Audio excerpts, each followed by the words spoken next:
hold tight for 1 second. I just want to make sure Yeah. we take the time and we thank our good Heavenly Father. We want to thank Him for this day, thank Him for the pod, thank Him for you. Let you know that I'm thankful and I'm grateful for this. I appreciate you. Let's get to it.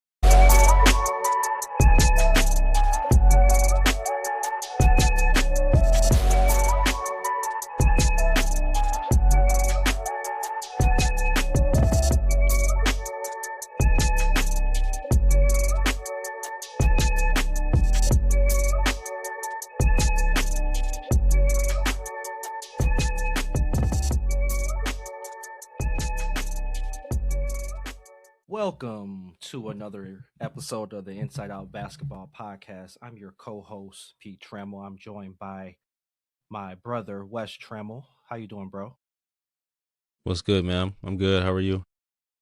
Man, same old, man. We just talking about just 2026 just being such a whirlwind of a year, in your life, my life. It's always good to catch up with each other on these shows, Yeah. man. But I can't complain, man. Just super busy, but I can't complain. What's up with you, though? Man, shoot. Really, wifey today had a birth, so my morning was turned upside down. Yeah. Had to get both Explain girls that. ready for the day. Oh, okay. So yeah. So she went and supported a birth at like 2 a.m. Tell everybody what Bree does. Yeah, so she's a doula and birth photographer, aka doula tog. That's what she calls herself, or that's what they call themselves. Nice. So she has her own organization along with her business partner, Randy, called the Nurturing Company, and they just completed their first year. They launched last year in January. So, and they just got their own office space over in Wyoming, so like 44th and Burlingame area. So yeah, they had a little like office warming party a couple weeks ago, open house.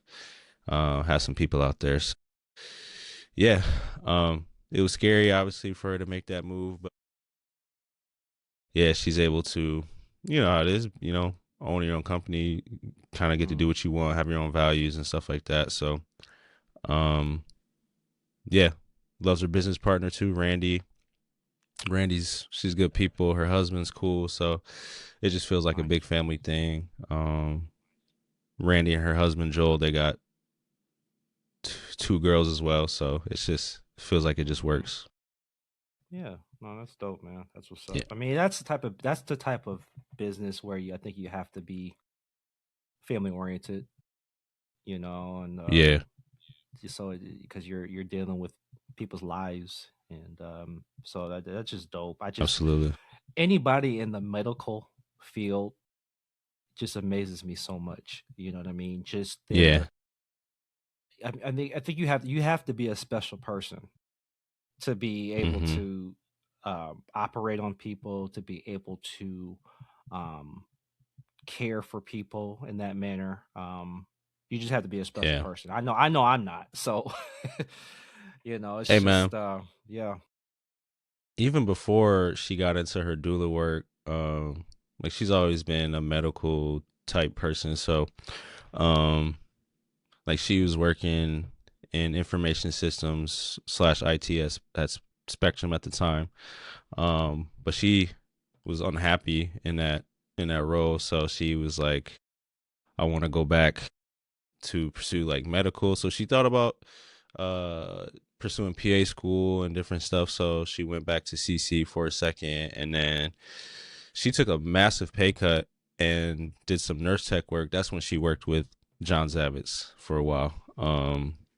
Yeah, but like so Wes is doing this, and yeah.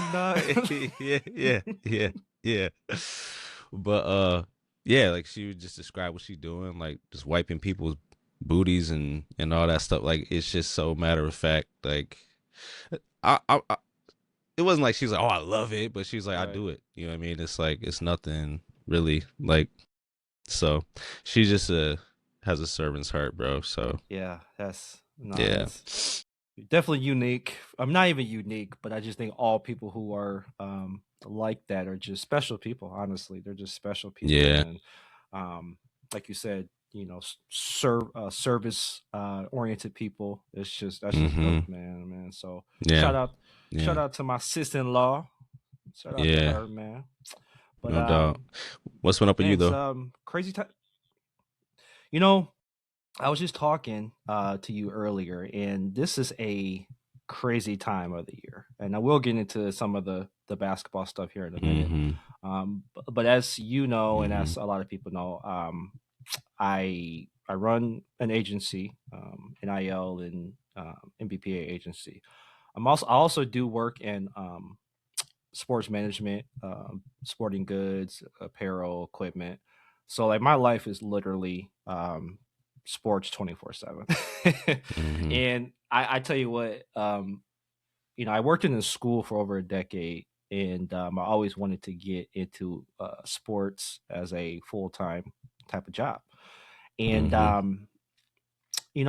someone told me a long time ago, it's like, yeah, you love it, it's great, but then when it becomes your job, it can get kind of, um, it can get kind of a grind, and I was just kind of like, I don't know, we'll see. And not saying that it's not a grind, but I love it. It's my passion, but it is a 24/7 grind. And Mm-hmm. especially now, so this is what I call transaction season. We were just talking, and I work with NCAA athletes for the transfer portal, NCAA transfer portal.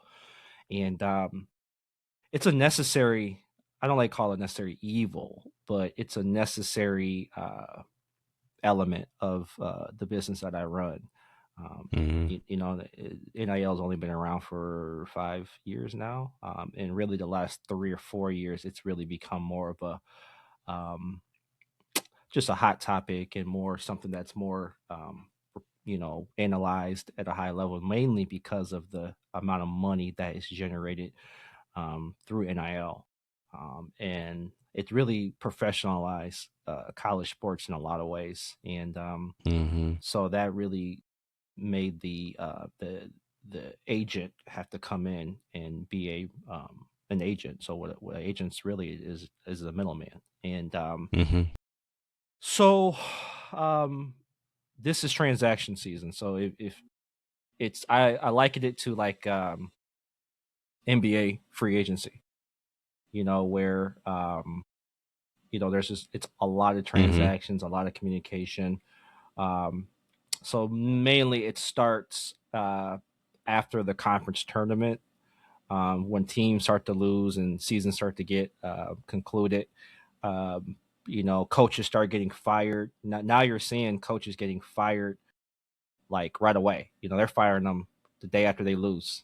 Because administrators have to hire a new coach before the portal opens up, which the portal opens up April the 7th. So Yeah. historically, the portal would open up in like March, like during the NCAA tournament, which caused a whole nother Mm-hmm. level of just craziness. Now, NCAA 2 months ago in January changed the window to after the Final Four, so Mm-hmm.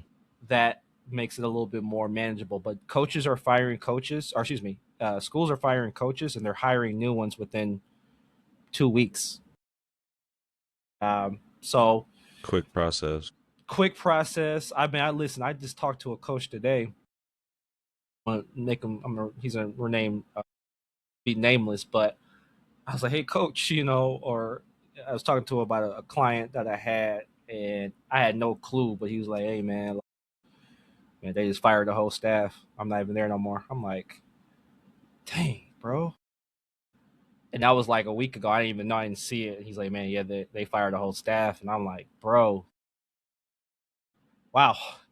Like I didn't even know what to say. You know what I mean? Because it's like, honestly, bro, that's why I did not get into coaching. because it was so just topsy turvy. Where Yeah. you can be in Daytona, Florida, and then next thing you know, you're in Portland, Oregon, or El Paso, Texas, and it's like I couldn't do that in my current, like, I have a family, and I just wasn't really in the position to just uproot my family like that. So that's why I kind of got out of coaching, because my plan, I wanted to be a college coach and go through that whole process, but then I saw the landscape of it and really what it takes. And I recommend, if you want to coach, do it before you are a father, husband. Hmm. Um, get into it when you're young, because it is a topsy turvy type of business. So, Yeah, but yeah, I so agree. it's just a lot of from now until, I don't know, probably the end of April. It's just going to be a lot. So I'm looking forward to Hmm. using our podcast to kind of vent maybe a little bit here and there, and because it's about to get real, for real, for real. So, but Yeah, yeah. yeah. So did you get around to any basketball games this year? Couple, man, not a lot, not as many as I wanted. Um, Due to Bree's schedule and stuff like that, it was just hard to get out a lot of evenings. So, Well, who'd you go watch this um, year? uh, well, obviously the boys, Justin and Lucas, a couple times they played Unity. Unity was Mm-hmm. good. They could have won that game though. And then East Kentwood. Um, shoot, I think that's it, bro. Yeah, But I paid attention a lot on Twitter and just yeah. followed everything I could, stuff like that. So, um, and looked at MHSA.com just to like look at records and follow teams that way. So, I um, was yeah, very pleased by this. This was a really good season for yeah, basketball. I thought, especially on the west side, West Michigan. mm-hmm, A mm-hmm, lot of good teams. You know what I really liked. I'm seeing a lot, almost an oversaturation of it, but the high school game is covered at a very high level, don't you think? yeah, definitely. There was like a window of time where like between us playing Yeah, and now where it was just like you have no idea who won the game last night or like who played well, the box scores. Like when we played, we had the box score the next man, day. Grandpa's press, You know what I'm boy. saying? Yeah, exactly. Like you know who played who. Yeah, Shout out Jane Boss. She was out yeah, there yeah. at the big games on Fridays and Tuesdays and stuff. But yeah, there's like a window of time. I feel like it was like the mid 2010s where it's just like Hmm. unless someone was at the game like live updating, you don't really know. Um, I remember even like Fox News would be on Twitter like, Yeah, "Hey, someone report the score of yeah, yeah. Godwin Heights versus Right, You know what I'm saying? right. Like, Somebody. yeah, it just wasn't. It wasn't like that. But now, yeah, you can be on. Like, I was on Twitter for like Northview and Rockford, just like, oh man, oh man, oh man. So, like it was a big time D1 game or NBA. Like you can basically get live updates from people there. So yeah, Not to mention that you can stream the games. right. I know that's a thing. A lot of people do. They stream the games, and um, Mm-hmm. so no, I think it's definitely covered at a high level, and I think it's covered Yeah. well too. I think it's covered well. I think there's actual analysis. Um, Yeah. I know I've seen a few podcasts of guys who, excuse me, who analyze high school basketball Mm-hmm. and really analyze teams and players and develop Yeah. lists and rankings and things of that nature. And TJ Kelly's always Mm-hmm. done a good job. So TJ Kelly, he's out this way. He does the Motor City Roundball Classic, Inside Prep Sports. I think that's his company. But TJ Kelly is he's the guy in high school basketball. Shout out to TJ. He's actually liked and followed our podcast. So shout out to TJ. I might tag him in this now, but TJ does a great job of just covering basketball, making sure that he's aware. I mean, he's the guy if you need to know about a kid, about a player, not even just the top ones. Like he knows about under the radar guys. And matter of fact, they just ran a showcase out in Lansing for under the radar guys, under the radar talent, and that's so much more of a necessity nowadays because college coaches are not recruiting high school kids at the level they used to. Yeah, man. So it's actually, he's actually does his him in this space is actually more impactful, I think now even more because he's helping more people, and so yeah, man. But Rockford won the Class A state title. Shout out to Rockford. So mind you, my brother and I, we grew up, we played in the OK Red. Now, OK Red was the best conference in the state this year, bar none. They had East Kentwood, Rockford, Granville was a good team. I'm forgetting a team. Hudsonville was a good team. Yes.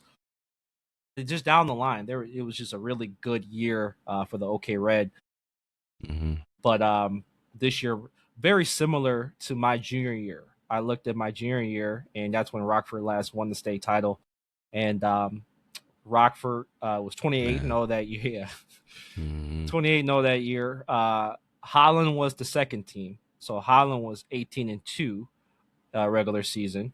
And then West Ottawa was really good. They were like 16-4. And I think we were 4th or 5th that year. Bro, like if someone that didn't really know West Michigan basketball at the time and they just walked in and they saw Holland play basketball, they'd probably be like, oh, this is probably the best team around. Like they got this two freak athletes really. Ron and Mike. Shooters and just Jeff Carlson. But then man. But then there was Rockford. There was Rockford.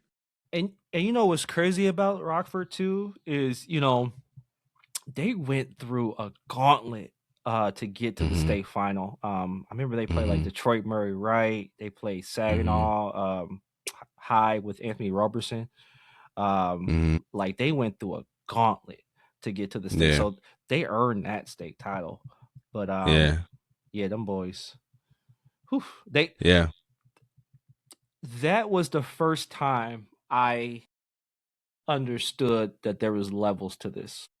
Like from a team perspective. Like I've seen really good players, but that was the first great team that I played. And it was almost like you knew what they were going to do and you still just couldn't stop it. It's just such a demoralizing feeling to be in that case. But so they were a really great team, and I think that was the last time Rockford won a state title, I believe, in basketball. So it's been about 3 years. Wow. So shout out to them. Go ahead. I saw a stat where I think over the last 50 years or something like that, Division I or Class A state titles in West Michigan are Rockford 2 and Ottawa Hills 3. That's it. That's it. And Ottawa's last was like 97 with Eric Large. Yep, E Large. Yep. Yeah, but Rockford obviously 03, and then this year. Yeah. Like we've had some, Class B's, Division 2s, Division 4s with Tri-Unity, a bunch of those. Class A, Division 1. That's it. So it's a gauntlet, man. Even over here on the east side, it's not as much as it used to be, but we got the Catholic League out here with Orchard Lake St. Mary's back in the day. when the PSL Mhm. was really good. Like King was always a really Mhm. power in basketball back in the years ago. Cass, just schools of that size and that talent. Um, Yeah. but we've definitely go ahead. No, I was just gonna say, I think like we usually really have a really good regional for Class A or Division 1. Yeah. It was usually like us and Rockford and Northview and but then just getting by, I think we always like the representative from that region had trouble getting by one of those Lansing teams. Yep. Mm-hmm. Okemos, Yeah. Lansing Eastern, Sexton, Ooh. um Everett. We gotta be every Everett. yeah. Yeah, bro. I remember that Yeah. vividly.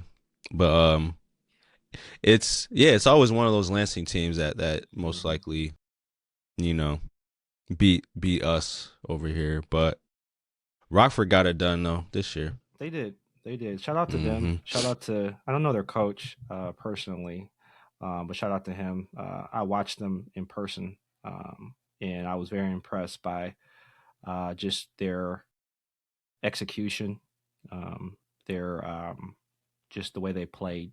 It was like college Yeah. level, the way they were able to play. I mean, when you got Yeah. guards, I mean, those two guards that they got, Wolf, who's a sophomore, and then Mm-hmm. Paku, the freshman, Jace. Um, Yeah. those are special young guards. Yeah. I wonder if anybody's really thought of this. I was talking to Chris Warner about this. So speaking to Jace, as a freshman, in my mind, that kid probably was an X factor because his brother obviously went to Northview Mm-hmm. and he chose to go to Rockford. He could have easily gone to Northview. Like, what if he was at Northview? Yeah. Is Northview winning the state title this year? I don't know. Maybe. I probably. Yeah. No, I agree. He could have been the X factor. Yeah. You know what I mean? As a freshman, so Even though it could have Northview, easily. yeah, no, Yeah, go even though ahead. even though Northview had some good guards, they definitely had besides Cam. I mean, the Williams kid, um, yep, there was the other kid, the Perry kid, and there was another kid, number 5. Mm-hmm. Can't remember his name, but he was a really solid player too. So they had good Yeah. guards, but I think Right. like I watched Jason in person. I've talked to his father too a little bit, but he's special. He's special. Yeah. Yes. Mm-hmm. Man.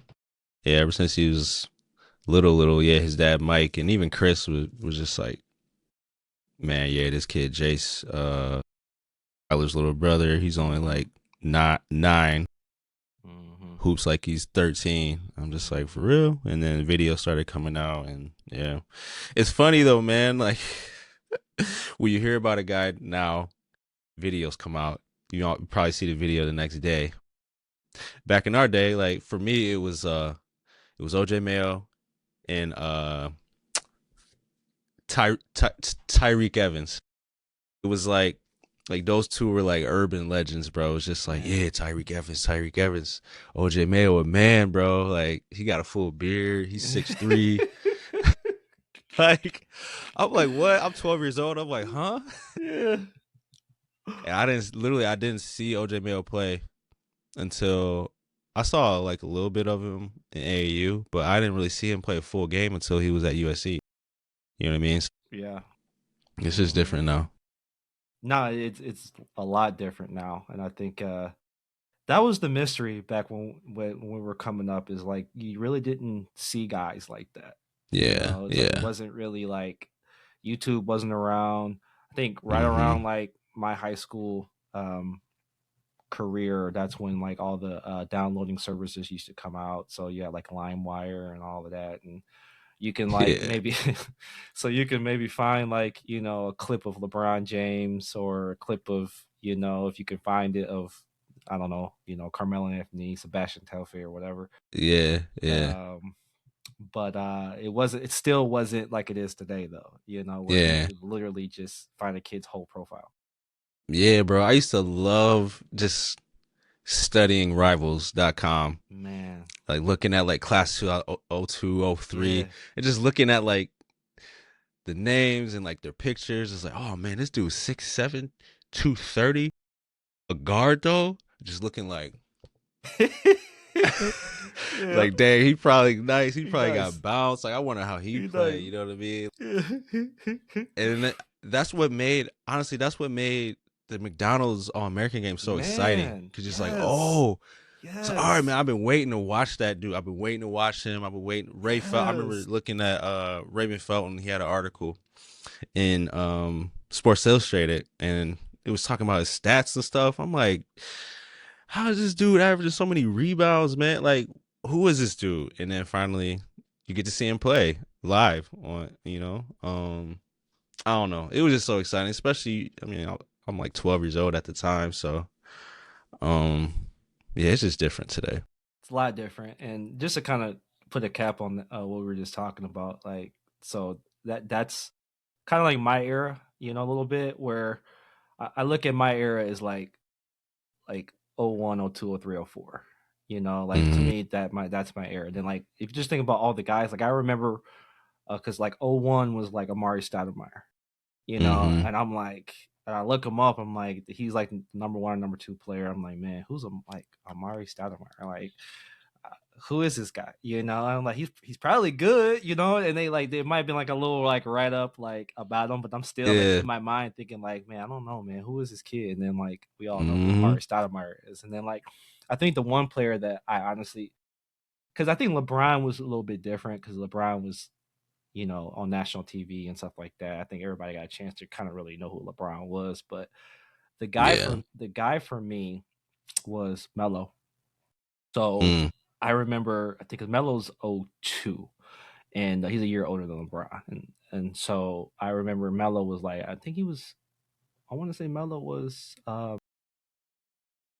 I think the top player in that class. Either way, so I remember reading his name, and I remember reading like Carmelo Anthony. I'm like, he sound cold. Like He just sound like he cold, man. Like Carmelo Anthony, like Carmelo. bro, Yeah. that just sounds so cold. You know what I'm saying? And then like Yep. in my, I just had this like vision of him in my head all the time. Like Yeah. I just thought he was just, and honestly, it was pretty much on point. My vision of what I thought he was. Yeah, man. Yeah. I know you're gonna remember this. Remember P. Allen? P. Allen, Just random names, bro. random Like, names. yeah, yeah, And then like you're going through the states too. Top players in yeah, man, Oklahoma, top players, and bro. it was cool, bro. It was cool. Like it made you. It one thing it did. It made you. It motivated you. It made because you wanted to be in there. You wanted Mm-hmm. your name to be in and even in Michigan. We had Prep Spotlight, Mm-hmm. Michigan Mm-hmm. Preps. And it was just like getting your name on Michigan Preps or Prep Spotlight was like, man, dog, I'm good. Yeah. And Yep. like it was to me, it was the beginning of ranking culture. Mm-hmm. And I would say as a you and I both came up in the ranking culture, and it, I will say from a player perspective, it does like when you're not ranked, or even when you are ranked but you're not ranked where you think you should be, it Mm-hmm. kind of gets at you. You know what I mean? Like especially if you're not Yeah. ranked, because it's like, dang man, am I really not good? Yeah. And it's like, Yeah. but then a lot of that though, and I started to learn, and then I started to get in the rankings was about exposure though.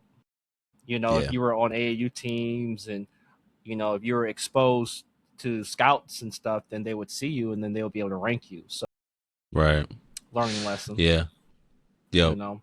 But speaking of that, so that kind of leads us into right now March Madness. Is like, did you get a chance to watch any college games?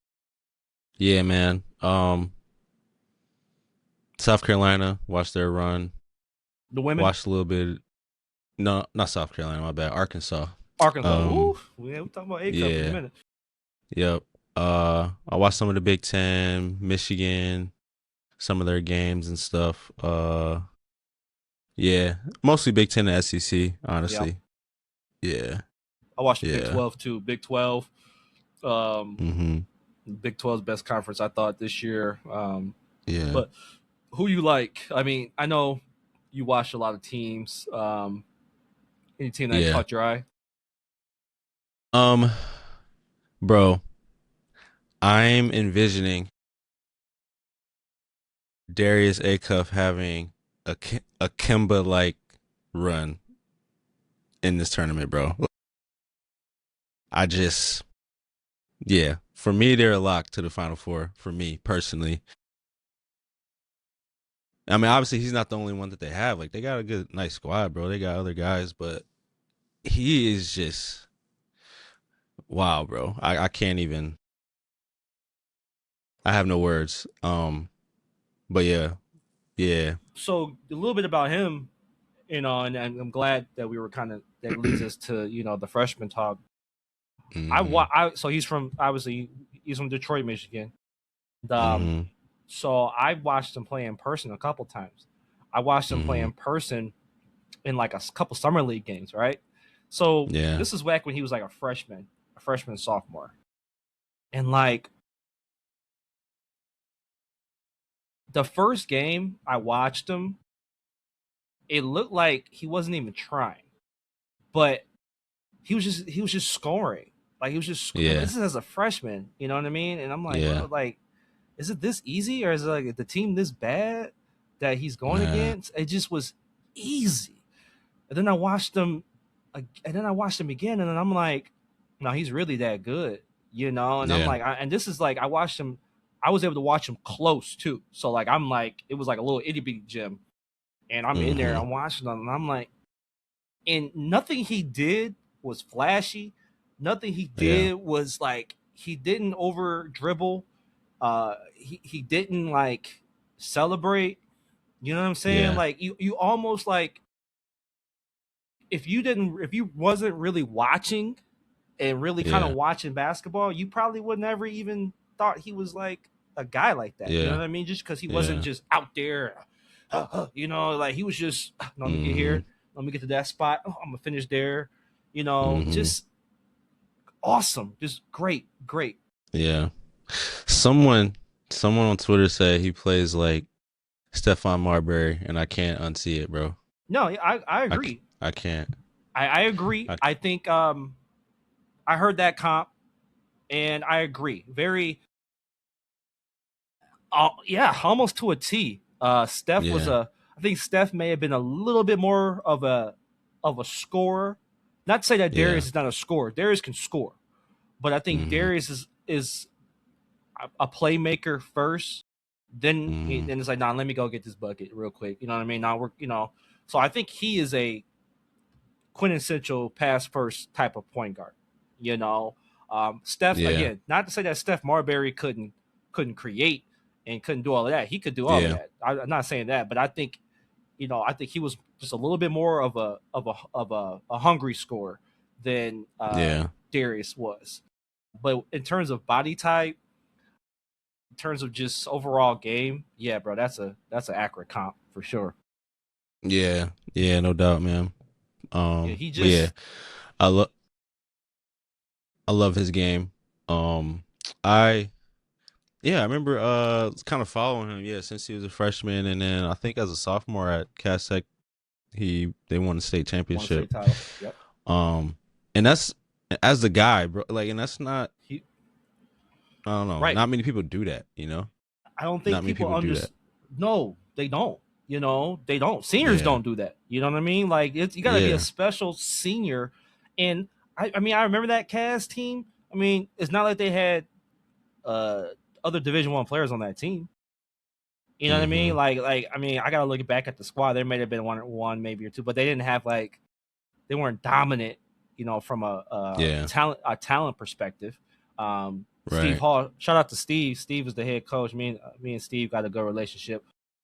His son is uh-huh, actually there right now. Stevie, he plays for Cass Tech. But yeah, shout out to Steve, man. But they weren't yeah, really like a powerhouse wagon, team like that. But he was just great. He was great. yeah.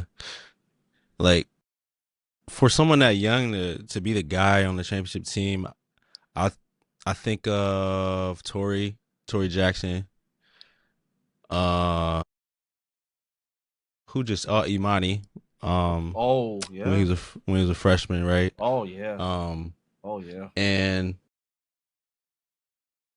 David Cool won when he was a sophomore, but who like Yeah. what other guys did he have though?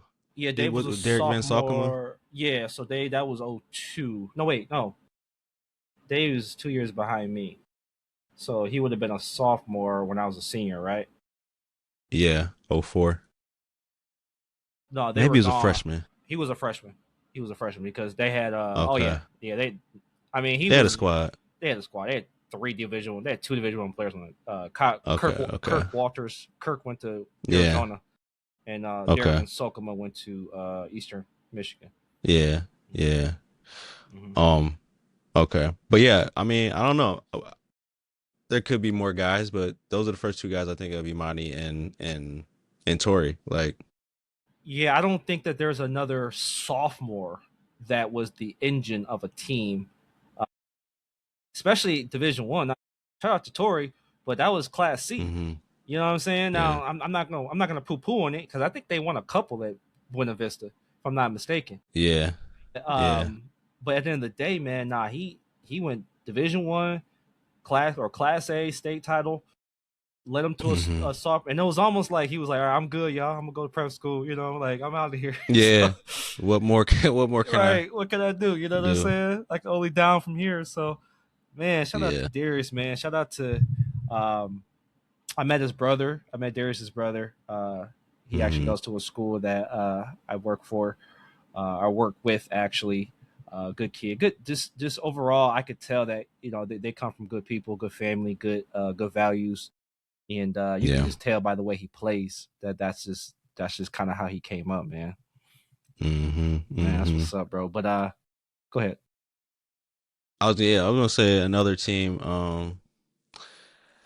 Every time I'm high on Duke, they always let me down. So like Don't every do it. time, You're high on this year. every time. Yeah, yeah. Mm, this year. I mean, No. I do.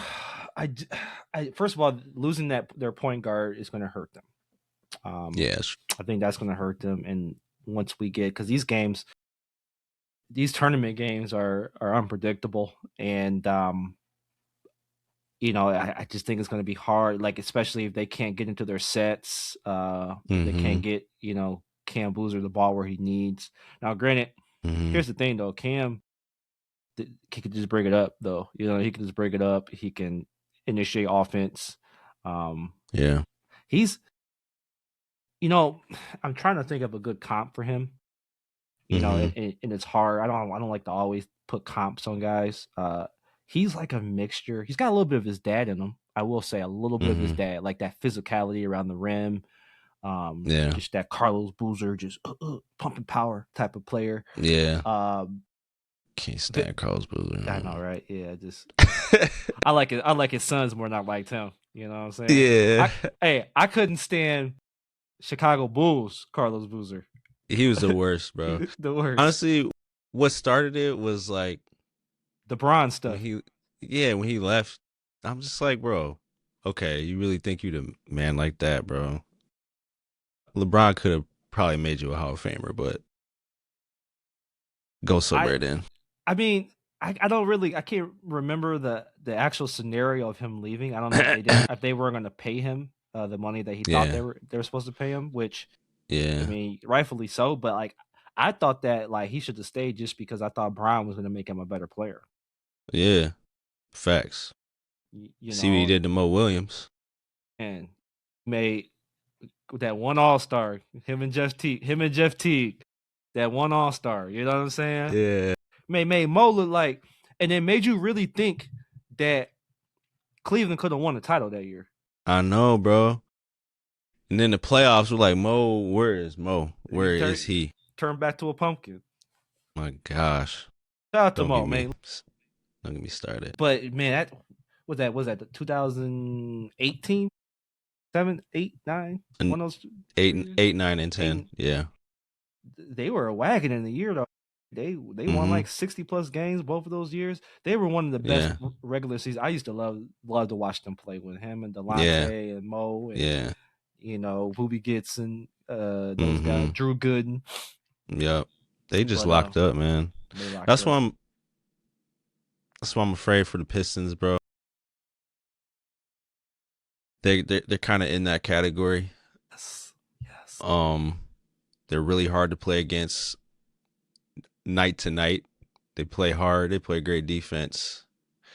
But when it slows down, man, and you're playing the 7-game series, that's totally different. And I don't know, man. I don't know.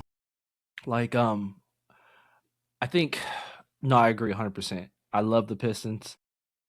And we're going to get into some NBA. Might as well just hop into it. I love the Pistons. Well, we'll end on this. On college. Arizona, I think I've made some brackets, but there have been a consensus Final Four and winner for me. I love their team.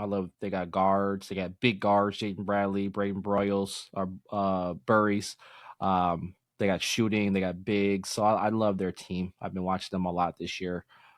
Yeah. Iowa State.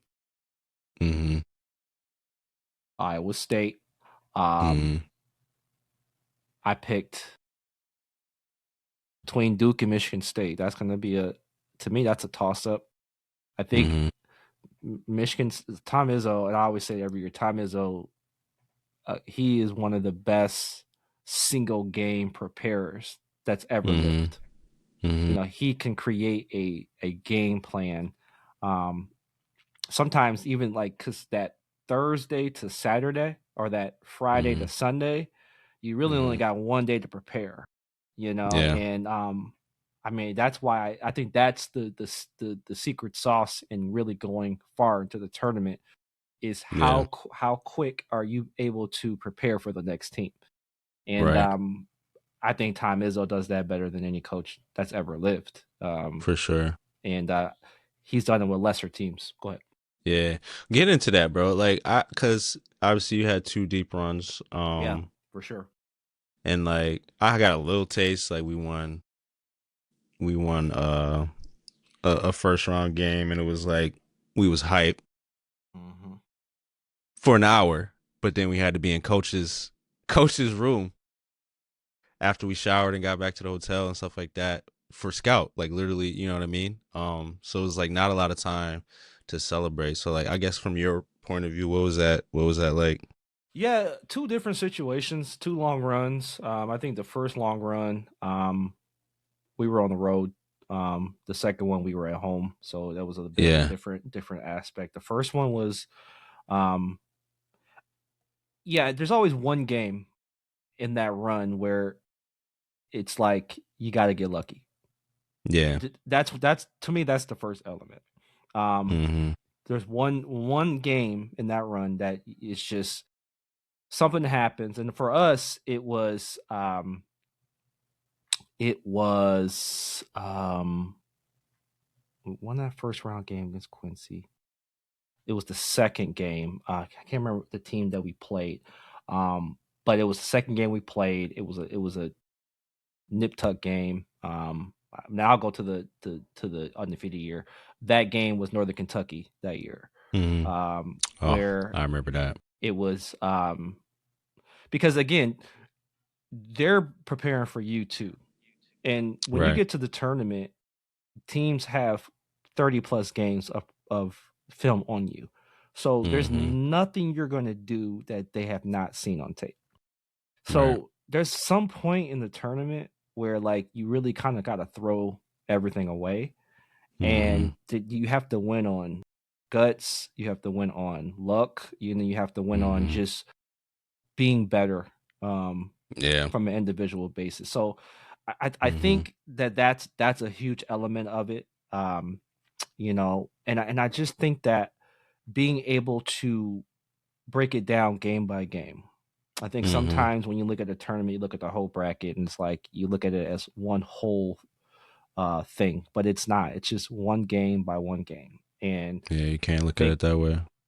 I think the best coaches. I think one thing that coach did for us was kept a consistent message Mhm. throughout the tournament. And a lot of it was cliche, like survive in advance type situation. But Mhm. it's that's a very powerful mental tool. It keeps you keeps the main thing, and it doesn't allow you to look further than the current situation that you're in.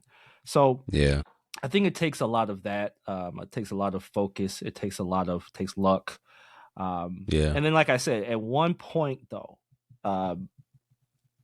there needs to be an individual performance, maybe a couple individual performances that power you to victories.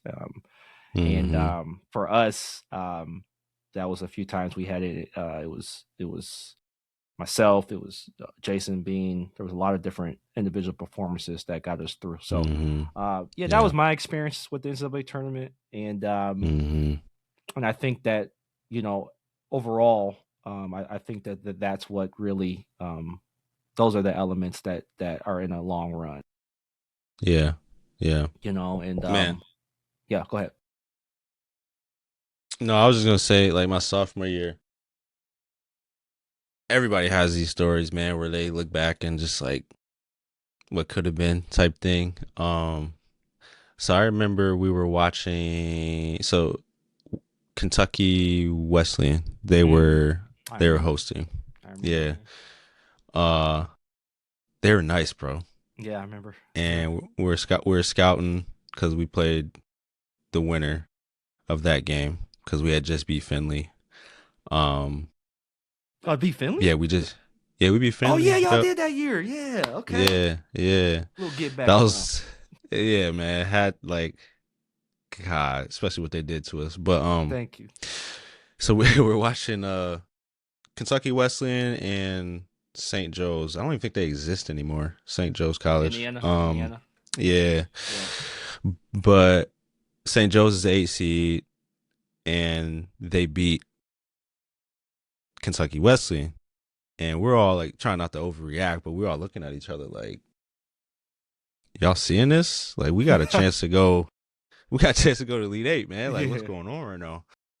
So, yeah, we're kind of hyped internally about it and stuff like that. And we get to the game. Mind you, we beat St. Joe's pretty easily that year. It was probably like third or fourth game of the year at St. Joe's. I think it was double digits. We beat them. So A little raggedy gym. yeah, bro. Yeah. We played that game before. Yeah. Yep. So we get into the game. I mean, it was pretty back and forth. And they're just a hot team, bro. Like, even though they're the 8 seed, they probably thought the same we thought when your senior year, like, we shouldn't be 8 seed anyway. But anyway, we're up 3 with, I don't know, 7 or 8 seconds left. They called timeout. For some reason we went did we have colors for our defense? Red, yellow, green for the ball screen coverage. Yeah, oh, okay. Shoot. So 50, right? We went 50. Yeah, for some reason. And point guard just went up, like, just dribbled up into like a deep three, bro, and it kind of hit and just went in at the buzzer. Like, we didn't really press the ball or anything. Like, it was kind of puzzling. At least go 75 to kind of take time off the clock, but I don't know. I don't know what happened there, but yeah, went in overtime and they had all the momentum. They ended up winning. They ended up going to the Elite Eight, bro. They ended up going to the Elite Eight as an 8 seed. So yeah, as an 8 seed. That's what's up. And if you don't know, D2, the regional tournament is 1 through 8. So like 8 regions. Yep, 8 regions. Yeah. Yep. So when we found out they went to Elite Eight, it hurt even more. We're just like, bro, we easily could have been us. So yep. You know what's a gut wrenching fact about my career? Every team that we lost to in the playoffs won the national championship. That's crazy. SIUE, or Mm-hmm. EU, whatever. They're D1 now. They beat us my freshman year. Mm-hmm. My sophomore year, we lost in the Elite Eight to Barton. They went on that run, Mm-hmm. that crazy run. That Mm-hmm. point guard was just doing crazy stuff. Um, my junior year was Winona State, which, Mm-hmm. man, that's just gut wrenching. And then Finley, my senior year. Yeah. Yeah. So yeah, man, it's Yeah. crazy, crazy, man. Yeah, man. But you said it though. That's another element is being hot at the right time too. Mm-hmm.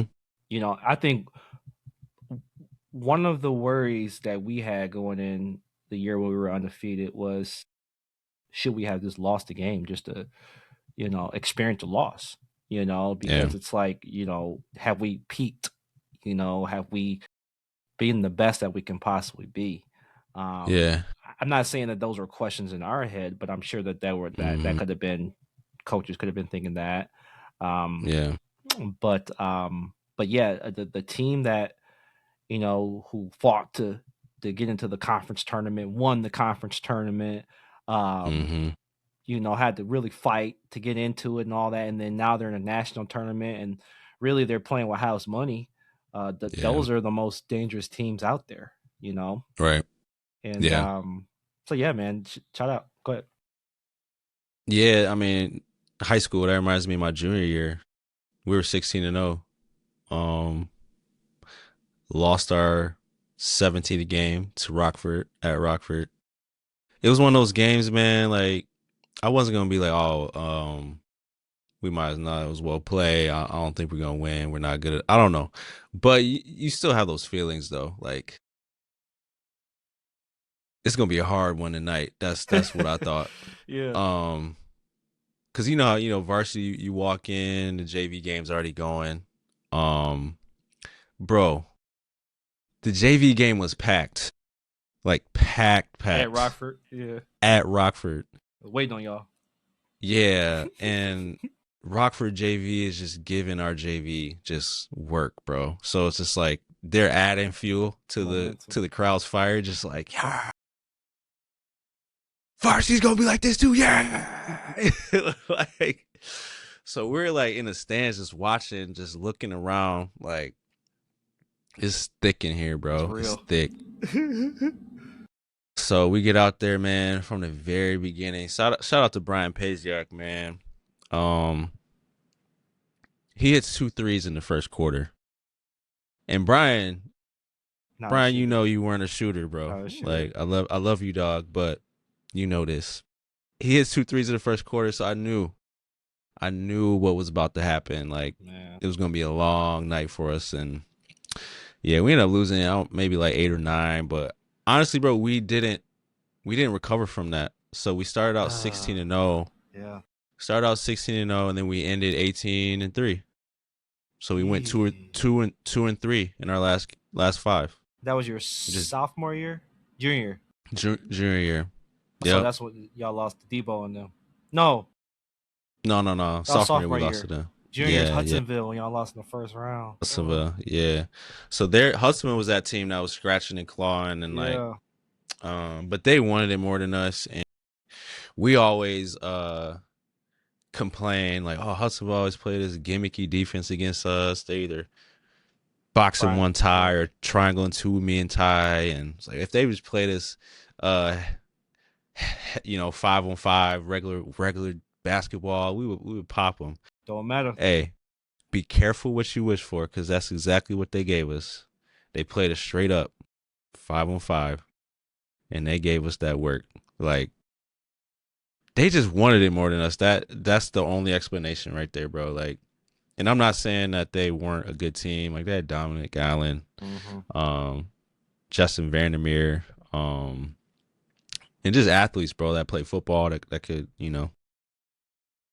run, defend, stuff like that. So they were good. It wasn't like they were bad, but they just wanted it more than us. Like we had beaten them at that point. Yeah, 4 times in a row. So we beat them twice. Yeah. Twice my sophomore year, and we beat them twice during the season, my junior year, and then I think Dom was just like, man, I had enough. yeah, bro. We can't go 5. We can't go 5 in a row. A So pride. Hey, listen, pride is a powerful thing, man. You know, it and is, bro. it's almost like you know how the saying where it's not pride, but it's like fear or adrenaline. Like they say, like Yeah. a mother can lift up a car if the car was on top of their child. Type. You Yeah. know what I Yeah, mean? Like that's just kind of how it is when you just lose to a team. Like bro. it's just something in you to say, I'm not losing to y'all again. No. No, no. Diving on every loose ball, Yeah. getting every rebound, taking Mm-hmm. charges, and like, Mm-hmm. yeah, bro. That's exactly what it was, man. Ugh. So if that would have been my senior year, like I love my boys Ty and Brian and Jay Oh, what a way to go out. and Mike, but yeah, I felt for them, man, because I mean, obviously I was hurt too, because that was supposed to be a special year for us, but Yeah. I really felt for them because it's like they're not coming back next year, Yeah. You can't avenge it, and Yeah, yeah, I don't know, man. That's why, like, I mean, I don't know. I don't. I wasn't in your guys' team, so I yeah, don't really know how your leadership was. yeah. And that's when really leaders step in, and Mm-hmm. I know all those guys are good guys, but I don't know if Mm-hmm. any of those guys were guys that would cuss another player out because We weren't pricks. We weren't. yeah, and Yeah, you gotta be yeah. to win at a high level. Mm-hmm. You got to have some prick in you for real. Yeah, yeah. You, And you do. that's what we really did. So the year before we had Mike Szymanski Right. Who and played Jake with me? Holmes. Yeah, Yeah, and Jake, and they were dogs. Go yeah, ahead. Yeah. yeah. So like, even though they were like seventh, eighth guy, well, Jake came off the bench or Mm-hmm. started a couple of games, so he was probably six. 6, 7, 8 guys coming off the bench, but they set the tone like Mike would come in the locker room like, let's effing go, y'all. And this is Mike Szymanski. I looked up to him. Yeah. Obviously, like Jake was my good friend, so like Yeah. I'm like, oh, that's Mike Szymanski. Thunder. That was Like he the man, Thunder. Thunder, right? Yeah, like because he was even when we were kids, bro, young kids. He was just Mike was a the hell of an coldest one. athlete. Yeah, Yeah. but for him to tell me like to give me his stamp of approval, like Wheezy, you got to carry us tonight. I'm just like, dang. Mike's telling me this, you know what I mean? So that's what we had, like Mike and Jake. And Jake lived down the street from us, so Yeah. um So Mike and Jake we were. Go ahead. I'm sorry. Go ahead. yeah, so that's what we missed the year after. Even like BJ Richardson and Tyler Stallings, like they didn't play a ton, but they just had that attitude, bro. Like even in practice, they just didn't give a dang about us, as they didn't care who we were. Like BJ was still shooting them threes, like trying to kill us, Yeah. but we just didn't have that after they graduated. Yeah. I think I kind of felt that with you guys. You guys' teams. Yeah. You guys are all nice guys. Yeah. And shout out to Mike and Jake. I think so. They both were on. They were sophomores when Hmm. we won the regional title. Yeah. So they were sophomores on our team, so they were able to kind of see it, Yeah. see a run. Ty was on that team, so Ty was able to Hmm. kind of see it. Um, Yeah. but yeah, man, it's just something about winning. Winning takes more than skill. Yeah. There's a level of grit and Hmm. determination that goes into winning. You know what I mean? That's Right. why it's hard. It's hard to win. Yeah. Yep. And man, that's a great assessment though of just Hmm. um, how a team of because you guys were. I mean, listen, for high school, you guys were awesome as a high school team. I mean, Hmm. y'all had that high low combination with Jay and Hmm. Brian. You had Hmm. two high level guards. Three really. Mike was a good guard. Yeah. Vaughn. You had size coming off the Hmm. bench. Yeah, y'all definitely were. really a great team, man. Really great team. Yeah, History. we did. Like, don't get me wrong. Like I said, we didn't have pricks. Like, competitively, Mm-hmm. like Jay and Ty were probably like just the most competitive guys Yeah. on our team. Mm-hmm. So like, especially Ty. Like Ty had that. He did have that prick in him. Like when it came to other like opponents. Mm-hmm. So, because I mean, he always had people trying to try him and test him and stuff like that. So Yeah. he always had that edge, that chip. You know what I mean?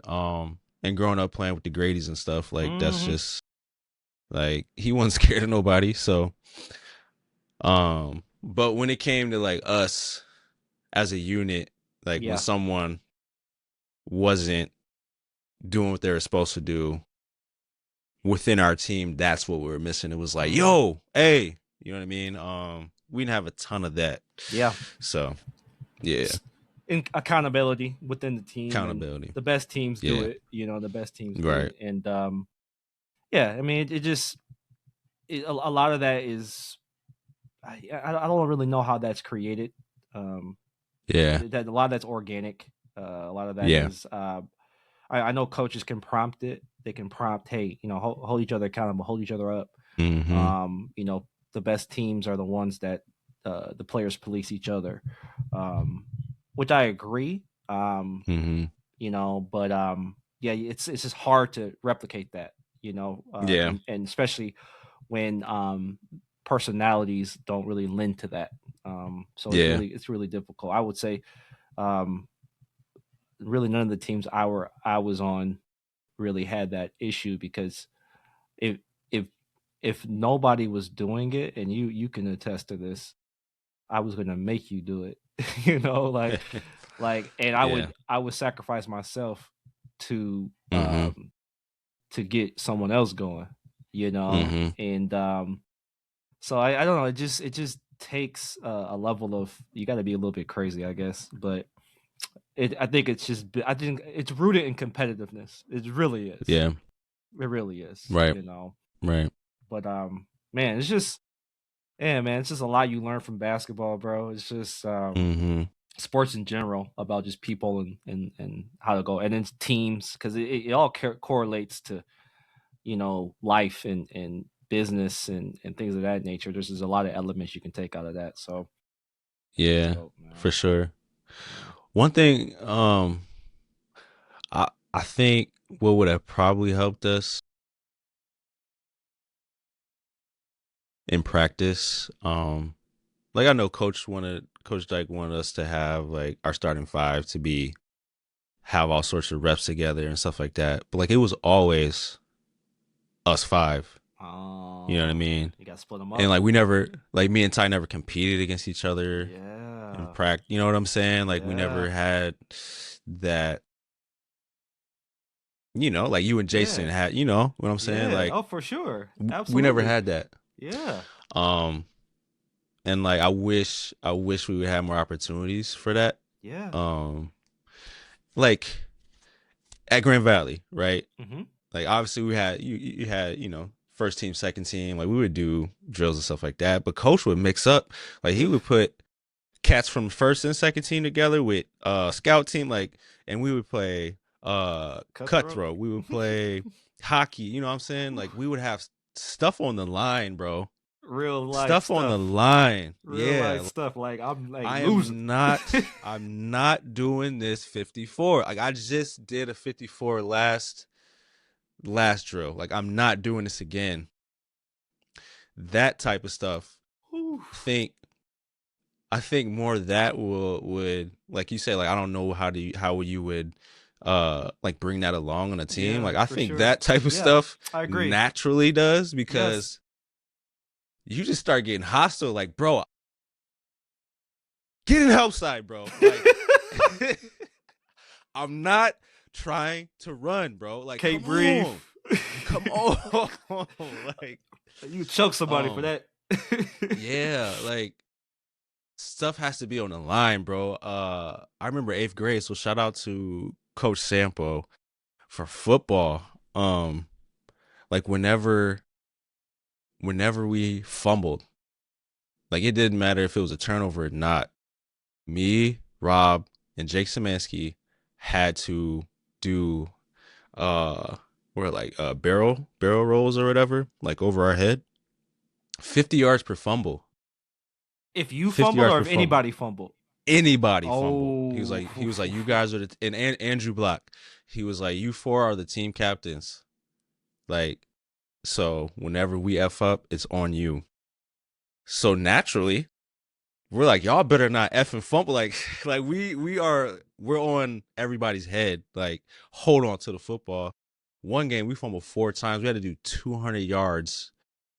200 yards, bro. Like, by yard 80, we were ready to throw up, bro. Like, I was like, can I just run like 10 100-yard sprints? I would rather do that, or 100 push-ups. Like, that's a different type of I feel you. mental, you know what I'm saying? I feel you, bro. But yeah, I don't know. So I love Coach Dyke, one of the best coaches I played for. But I feel like we never really had stuff on the line, like, especially in practice. It was just like, oh, team lost. All right, just, quick down and back. Like, it wasn't like that edge. Yeah. So that edge. I just think we were missing that. Yeah. That edge. Yeah, I Yeah. can see that. It's kind of surprising though with Coach Dyke, because like I remember like my junior year, that was the first year he was my coach, and Coach Dyke knew how to like push my buttons. So like he's to do stuff, and I just be like, but like so we used to play this game, this drill where it was like 7-on-5, where like, oh my gosh, we had to like break pressure against 7 guys, right? Yeah. And like that's when like Steve Brander, we had Steve Brander, and Steve, he was like a rotational, maybe a guy on the bench player. Wasn't really a hot, but Steve was our quarterback. He was big. He was going to college to play football, so he was really just playing basketball, just to stay in shape and be with us, be with our friends. He used to like just basically just like tell Steve to beat me up, like, and Steve would just be like super physical, and I love Steve to death. Yeah. And we'd just be super physical, and and I just be so just mad, bro, because it's like, this is not fair. It's 7 guys out here, you know what I'm saying? Like, but like it like lit a fire under me though. It really did, bro. Like it like that was really like one of the first instances I can remember like a mindset change in me, because like I was always kind of like, I was cool, you know what I mean? Like I was cool, scored the ball, but like that was when I was just like, nah, bro. Like, nah, Yeah. this is more than ball. And so it was surprising. Even like by my next year, Nick Ames, like Nick Ames, who great teammate, Nick Ames was just like fouled the mess out of me, bro. Like just fouled me, bro. Just physical. Yeah. And like, bro, like he turned me up, and coach knew it too. And like, Yeah. I remember one day, like, I just like, I didn't snap, but I'm like, man, you can't effing guard me, like, just like that. And like Coach Dyke is like, he's like, I love it, and I'm just like, and but nah, man, that's just surprising. I think it was a different group. You guys were so skilled as a high school team. I know. All y'all can play, all y'all can shoot, handle, pass. Like, I don't know, maybe he just, I don't know, maybe he just kind of didn't think you needed it, but man. Yeah, we're all, aside from Mike Vaughn, basketball was the only thing we did. Me, Ty, Jay. But Jay played a little football, but Brian, like Chad. Yeah. Chad played baseball. But yeah, I mean, our top 3 guys, me, Brian, and Ty, we didn't do anything else. Yeah, Brian did some water polo, but yeah, he did. Yep. Like, yeah, that was it.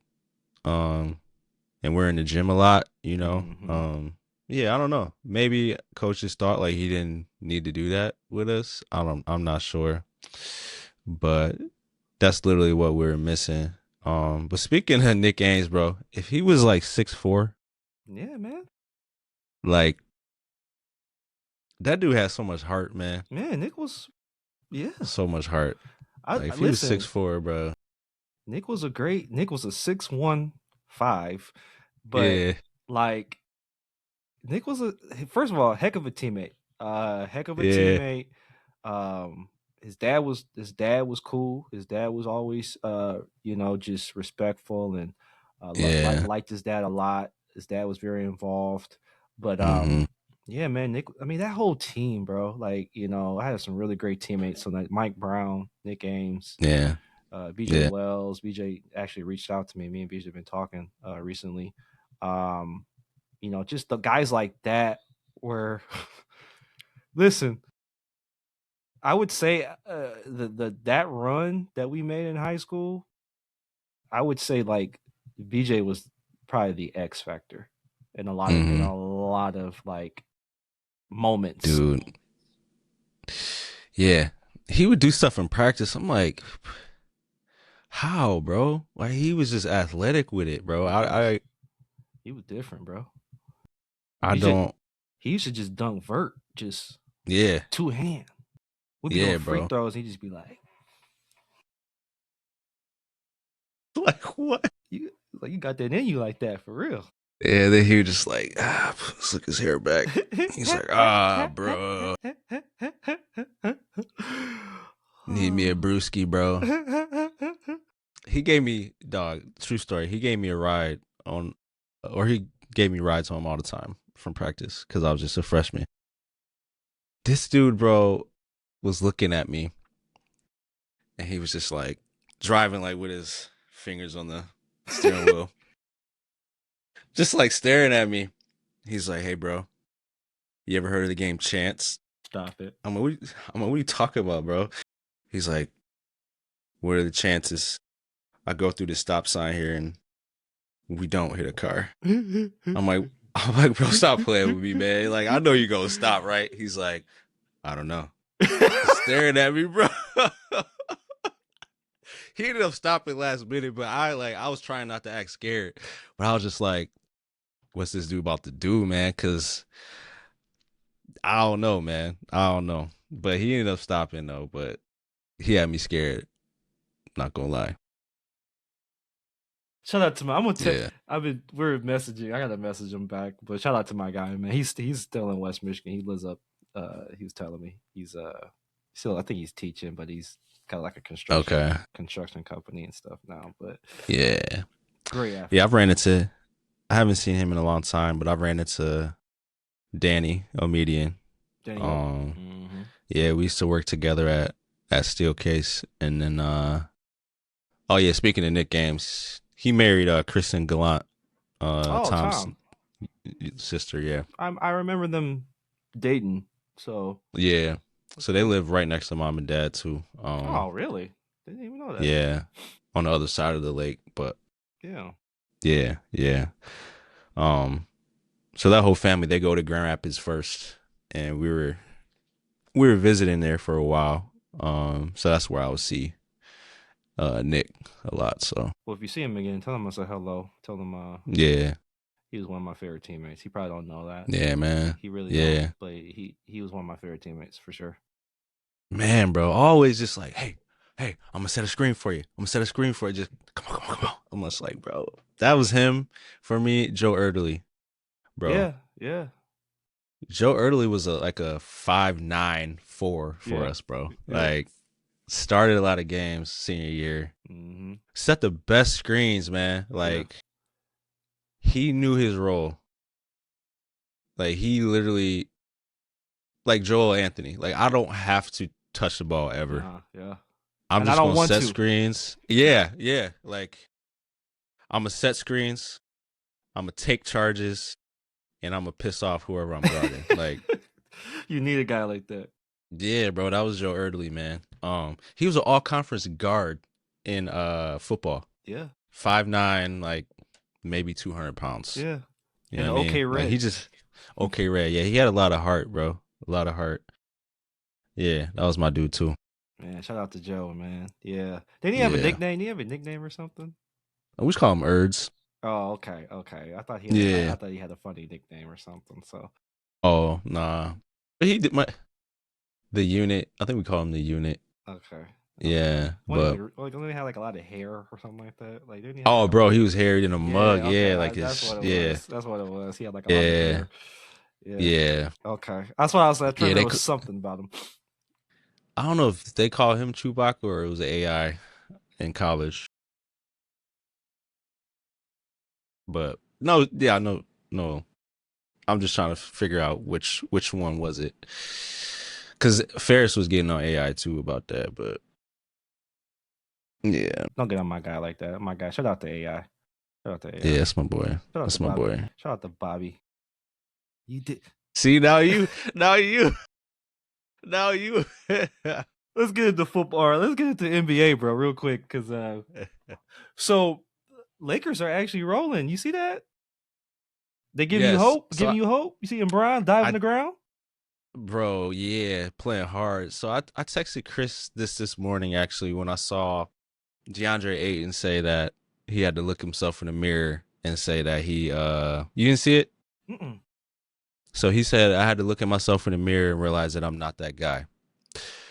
So he admitted that like he was tweaking basically and that he needs to play his role, and his role is not to have all these touches and be the leading scorer and all that stuff. Like his role is to catch lobs, pick and pop, and defend the rim. So it's no coincidence he played amazing down the stretch against Denver that game. He like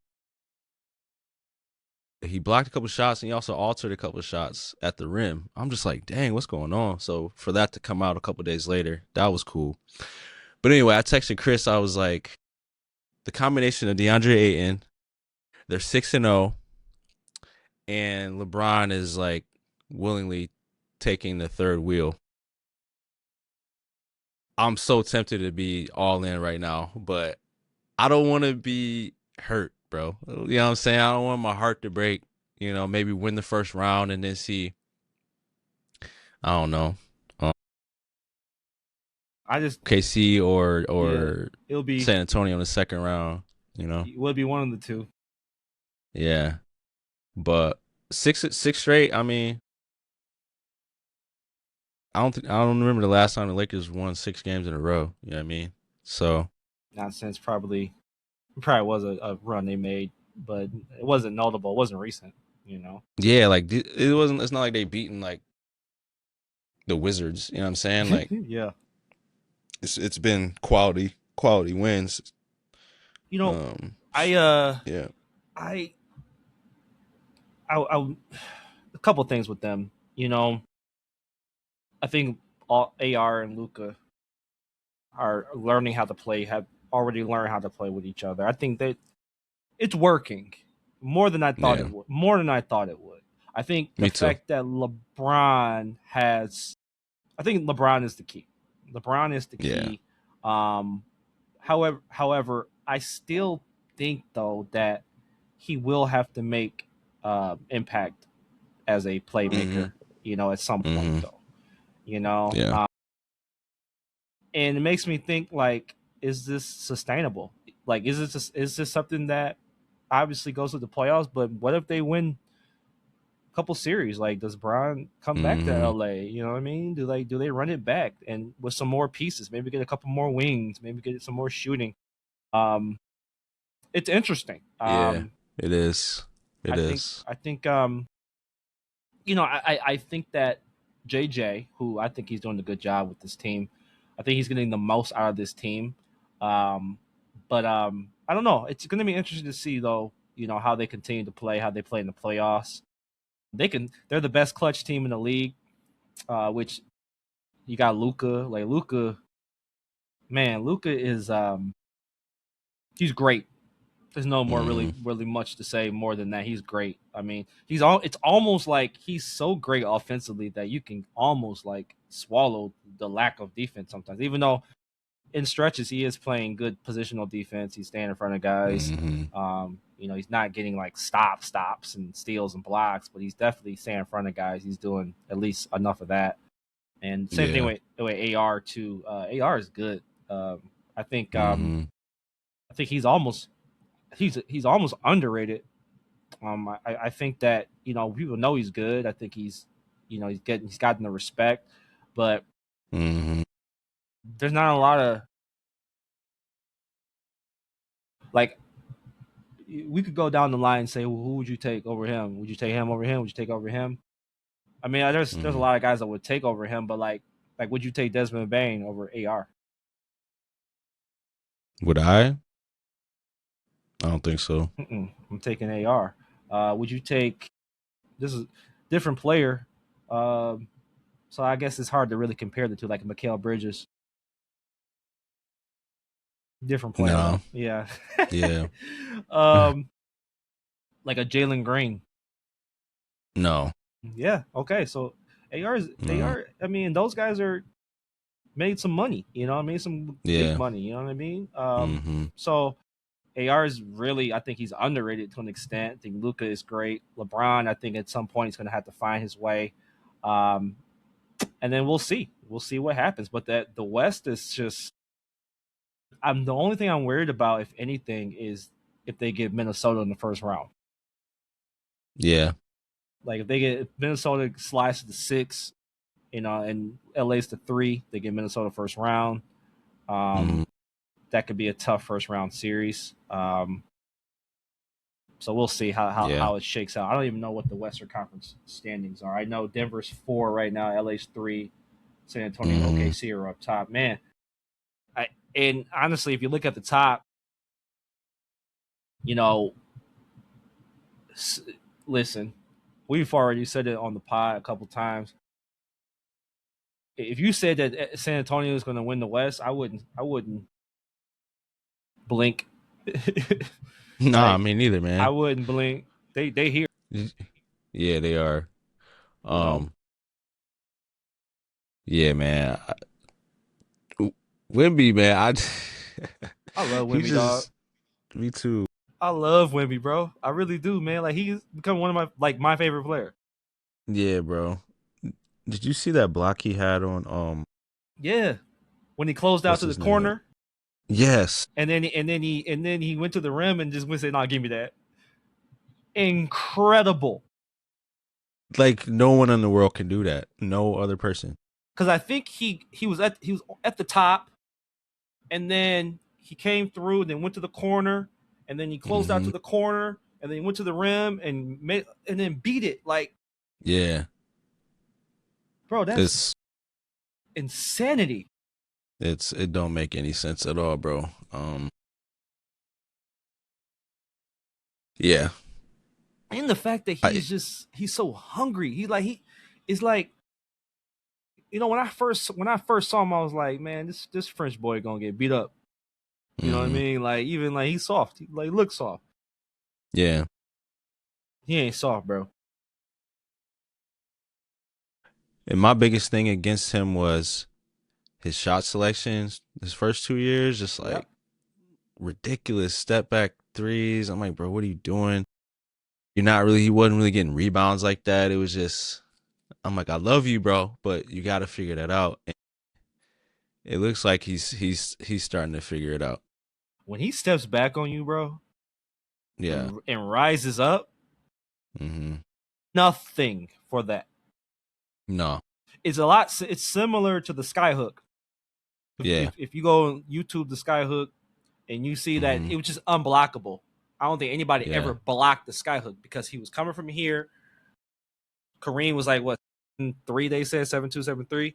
So he's here with it all the way up here. So no way to block that. And plus, he's kind of like guarding with you here. So he's there with it. So there's no way to block it. Yeah. When he steps back, and even if he doesn't get that much separation, right? Yeah. All he does, and then he just raises up. Once he gets here,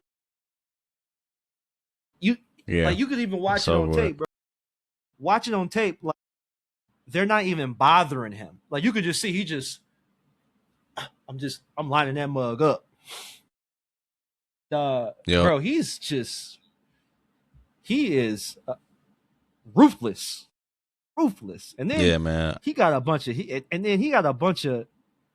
and like dogs with him. Like all them dudes are dogs. Like Castle, Mm-hmm. Harper, Keldon Johnson, Champagny. Darren Fox can have his moments, but he's still a good player. But then the Carter Bryant kid, coming off that. I mean, come on, bro. Yeah, bro. They here. They here.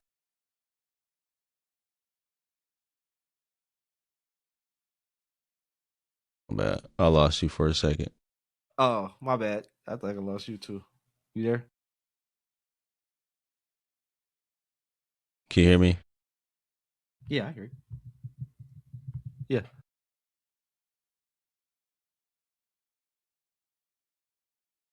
You hear me?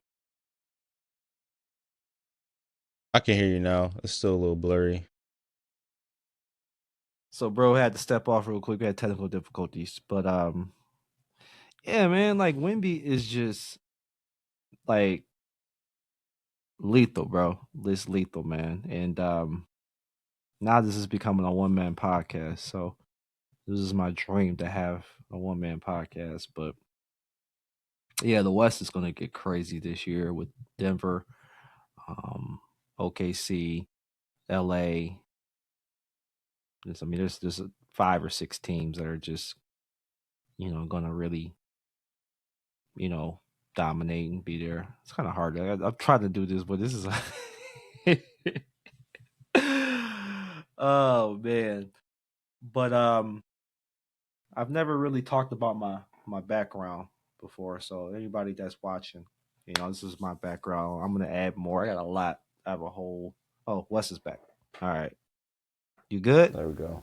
I don't know if that was Yeah. my connection or your I know I've been having a lot of connection issues. But I don't know if that was my connection or your connection. But It might have been me. Yeah, I like literally the connection because I work at home, so there's times where like the connection will go in and out with the wind and they're doing a lot of construction out here too, so I felt like they'd be hitting lines and stuff. So Okay. but yeah. But yeah, man, like I said, the West is going to be crazy. The East is going to be, to me, it has gotten a lot more interesting. Really good to see Tatum back. What you think about him? I was scared, really, honestly. I was scared too. Looked better than I thought. Obviously he is a little rusty, but I think he looks good enough to help them contend for the East for sure. And it kind of looks like he knows what he's capable of, what he's not. And like the other night, he let JB just cook. He was just like, you know what I mean? And I commend him for that because some guys would just be like, nah, like this was my team. It's still my team, so I'm gonna get back to what I normally do. You know what I mean? So yeah, I liked it. I've always believed though, and this might not be a popular opinion, but I've always felt like it was Jaylen Brown's team. So yeah, I asked like Nick Carreri, Josh, and Cody what they thought.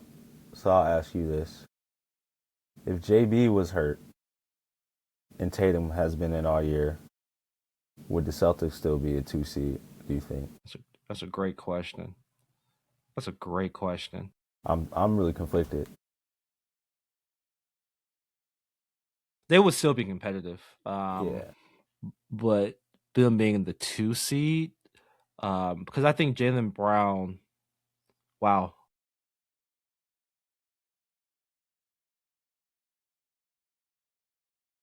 I'm trying to think of a way to convey this. Because do I think Jaylen Brown's a better player than Jason Tatum? I think he's a more complete player. I would say that. I think he can do more on both sides of the court. And I think that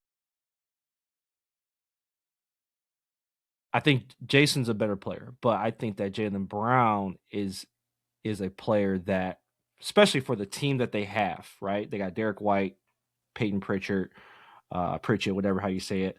So they got guys that can score the ball. Sam Hauser. They got guys that can shoot, score. That's kind of what Jason Tatum does, right? Now he play makes and stuff like that, but I think that with Tatum, just Tatum, it would be more of that. You know what I mean? There'll be more just of an offensive team. I think Jaylen Brown, though, fits in a different role and he fits in a different pocket. So Yeah. I think that he fits in a more of a driver, mid-range, two-way defender pocket, which is like what they need. And you already got Peyton Pritchard to score. You got Derek White to score. Your offense, like Mozula does a great job with the offense. So the offense is not the issue. So I think for this particular team, I think they wouldn't have been as good as they were with Tatum than they were with Brown. Yeah. I might piss some people off. So this is, to me, this is kind of why Jason Tatum didn't play on the Olympics. Ooh. Because, yeah, I think Jason Tatum, when he's at his healthiest, he's a, top 10 player-ish in the league. Yep. But his skill set, it's like it's kind of like a running back. Like you can find other guys that do what he does. Not as good, but like to an extent.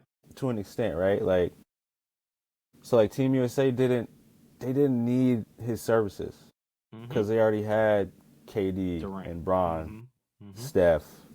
So that's why they went and got Derek White to replace Kawhi. I honestly thought they probably wanted Brown, but I think it would have effed some stuff up if they would have got Brown and Brown played over Tatum on the Olympic team.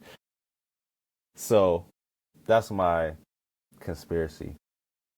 No, it's not even conspiracy. It's like, well, that's a conspiracy, that element. The last part, yeah. But so you remember Kawhi was supposed to be with him, right? And then Kawhi, I think he came and then left, right? And then I think that the next guy in mind that they were saying was Jaylen Brown. But then, comparable. but so this is beyond basketball though with Jaylen Brown. So Jaylen Brown he's polarizing. He's polarizing the whole Nike thing. So it was politics around him not getting on that team. Number one. However, though, I'm not going to say that the Tatum situation didn't have something to do with it as well. Yeah. Mind you, that team, Jaylen Brown was just Finals MVP. So it was like, yo, like, yeah, we need him, you know? So especially like he just came off of locking up Luka in the finals. So, bro, it's a conspiracy, but I think that has something to do with it. I think in the grand scheme of things, Grant Hill running the team, Grant Hill from Duke. Yeah. The whole Nike thing. I remember a scout, it was one of the more off-putting comments I've ever heard. They said that Jaylen Brown was too smart. Yeah, like they said, like basically meaning like, he's he thinks he goes against the grain, because he's thinking about he's just too smart. You know what I mean? So like it's almost like a child, right? A child, is smart, but can't be too smart because then they might, try to do things and be sneaky and take over. Racial undertones. I think that some of that was, in some case, racial undertones. Like, how can the guy be too smart? And I don't think you're saying that about Kyle Singler, you know. But at the end of the day, though, yeah, bro. I think Jaylen Brown, and then they brought on, then they bring in Holiday, or was Holiday on the team already? He was already on the team. So think about it, they had Holiday on the team, Yeah. and didn't want to bring Jaylen Brown. That is just, Yeah. and Jaylen Brown, real talk on that team, because I think it was the big three, Bron, Steph, KD, and then they had Book. Book kind of had that 4 spot, more than, because he can fit, he can shoot, he can guard, he can do everything. The bigs were kind of like interchangeable. They didn't really have a consistent big. I remember, was it Bam and Embiid, and I think they had another, AD. Anthony Davis. So Anthony Davis really became like the 5 because he's interchangeable. And then off the bench, it wasn't really a lot they had off the bench that really, like, that I can remember. I gotta go back and look at the team. I know Holiday came off, Derek White came off, Ant-Man. But think about Ant-Man and Jaylen Brown coming off, bro. Come on now. Yeah. So, yeah, bro. I don't know, man. I don't know. Yeah. I don't know. I think listen, I love Detroit. I'm a Detroit fan now. I am. But I'm also an NBA basketball lifer, and I analyze teams. I don't think Detroit is going to be able to score good enough in the half court to get through. Probably get through the, because they're gonna get the 1 seed. They're gonna probably get, I think, who's the 2 right now? Boston. I think Cleveland's the 3. New York's the 4. One either or. Listen, they own New York. Believe me, Detroit owns New York. But I still, I'm a little concerned about Detroit, just because their lack of scoring in the half court. If K's not playing well, then they're not able to score the ball. Right. And then, Yeah. and then, personally, if you were to like twist my hand right now and give you an Eastern Conference winner, and I know I'm a prisoner of the moment and the way that but Boston's the best team. Yeah, I agree. Boston's the best team. Like, they're the best coach. They're the best coach team. They got the best player. And I just think that they got, and they might have, and then with Tatum, they might have 2 of the top. If right now, even 80%, I think he's a top 8 player in the East. Yeah. You know what I mean? Like, he's still just as good as Paolo Banchero. He's still as good as Jalen Brunson and Karl Anthony Towns and those guys like that. So it's going to be fun. It's going to be fun. It's going to be a fun It's going to be a fun NCAA tournament, and it's going to be a crazy NBA playoffs, man, for real. Absolutely. Yep. But I wanted to talk about a couple last subjects. I wanted to talk about. These exit meetings. I'm working with a lot of guys on exit meetings.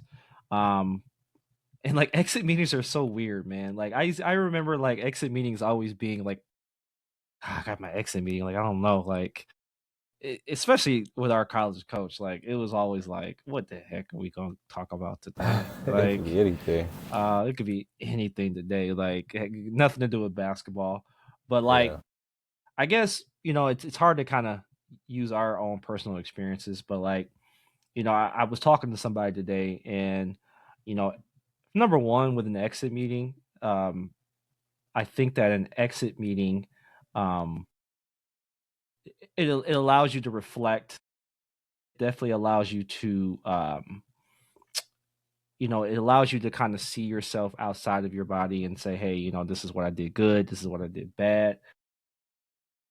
But I think at the end of the day, though, especially at the college level, I had a conversation with a guy today. Like, he said the exit meeting was great. Matter of fact, it was really refreshing, and I think that's really important for these exit meetings. But like, how did you approach exit meetings? Like, I know with some of your coaches, some of the experiences were not the best experiences. But how did you approach them? Because I know for me, honestly, I'm gonna be real with you. I wasn't even listening. Like I just kind of was just like, oh, you know what I mean? Like to me, I already knew what I needed to do. But how did you approach them? Did you approach them any type of way, or were you just kind of whatever? Kind of whatever. Yeah. To be honest, I was in survival mode Yeah. in college, so I was just trying to keep my head above water. Mm-hmm. The only time where probably sophomore year after we lost to St. Joe. Mm-hmm. That summer, because that was the summer I was with you, like the whole summer we were hooping with TK. I don't know. I found like a second win. Mm-hmm. But I remember that I finally found my identity on the team because I was crushed when I lost my starting job. But then towards the end, I started like okay, this ain't bad. Coming off the bench ain't bad. And we had some success. But anyway, I remember going into the exit meeting, really just like kind of looking forward to hearing what Coach expects out of me for the next year. And I do remember talking like, he's like, I feel like you're going to have a better start next year because your expectations are you're going to come off the bench. And I was like, oh, yeah, I'm cool with that. And basically he was just like, what I want you to do is shoot. I want you to shoot. And I was like, all right, bet, cool. So, yeah, I walked out feeling pretty good. But, yeah, that summer, yeah, I was just super motivated, man. Like, I was trying to get in the best shape as I possibly get in and stuff like that. But, man, that last year, it was just miserable for the entire team. And I think the coaching staff would probably agree, too, but they probably wouldn't admit it. It was just a bad year. Just injuries. We had, like, three knee injuries. It was horrible. Kalen tore his ACL for the third time in 3 years, and we had like 3 meniscus tears. It was ugly, bro. It was miserable. So, but I don't know. That staying on the topic of the exit meetings, though. For the most part, man, yeah, I was in survival mode, so I was just like, kind of get me out of here. I'm ready to go home for the summer, and just not really think about basketball, to be honest.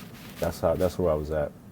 And that's a great point because I think that, and more or less not just the exit meeting, but just the end of the season. Yeah. You know, because this is the end of a lot of seasons that people are going through right now, and I think the most important thing, more than anything, yeah, you got to have a plan. Get away from it. Man, bro. Yeah. Get away from it. Like, get away. Take 2 weeks. 2 weeks off. Yeah. You know what I mean? Like, don't touch a basketball. Don't think about a basketball. Shoot. Don't watch basketball. You know what I mean? Yeah. Like, just like dive into something else in your life. You know what I mean? Yeah. Dive into, other things. You know what I mean? Like, just get away. And that's what I will say to a young kid or young, like, it's okay to take time off. You're not because gonna lose your skills in 2 weeks. No, and it's not even physical. It's mental. It's emotional. Because just like your body, your mind and your heart need to heal too. Yeah. So you need to get away. You need to get away, get yourself together, reset, reestablish your goals and your values. And I think that's missing. I think a lot of kids are like, back to the lab, back in the lab. That's how I'm telling you. Drew Neitzel. I remember somebody and him telling me, but he never stopped from like age 10 to when he graduated from Michigan State.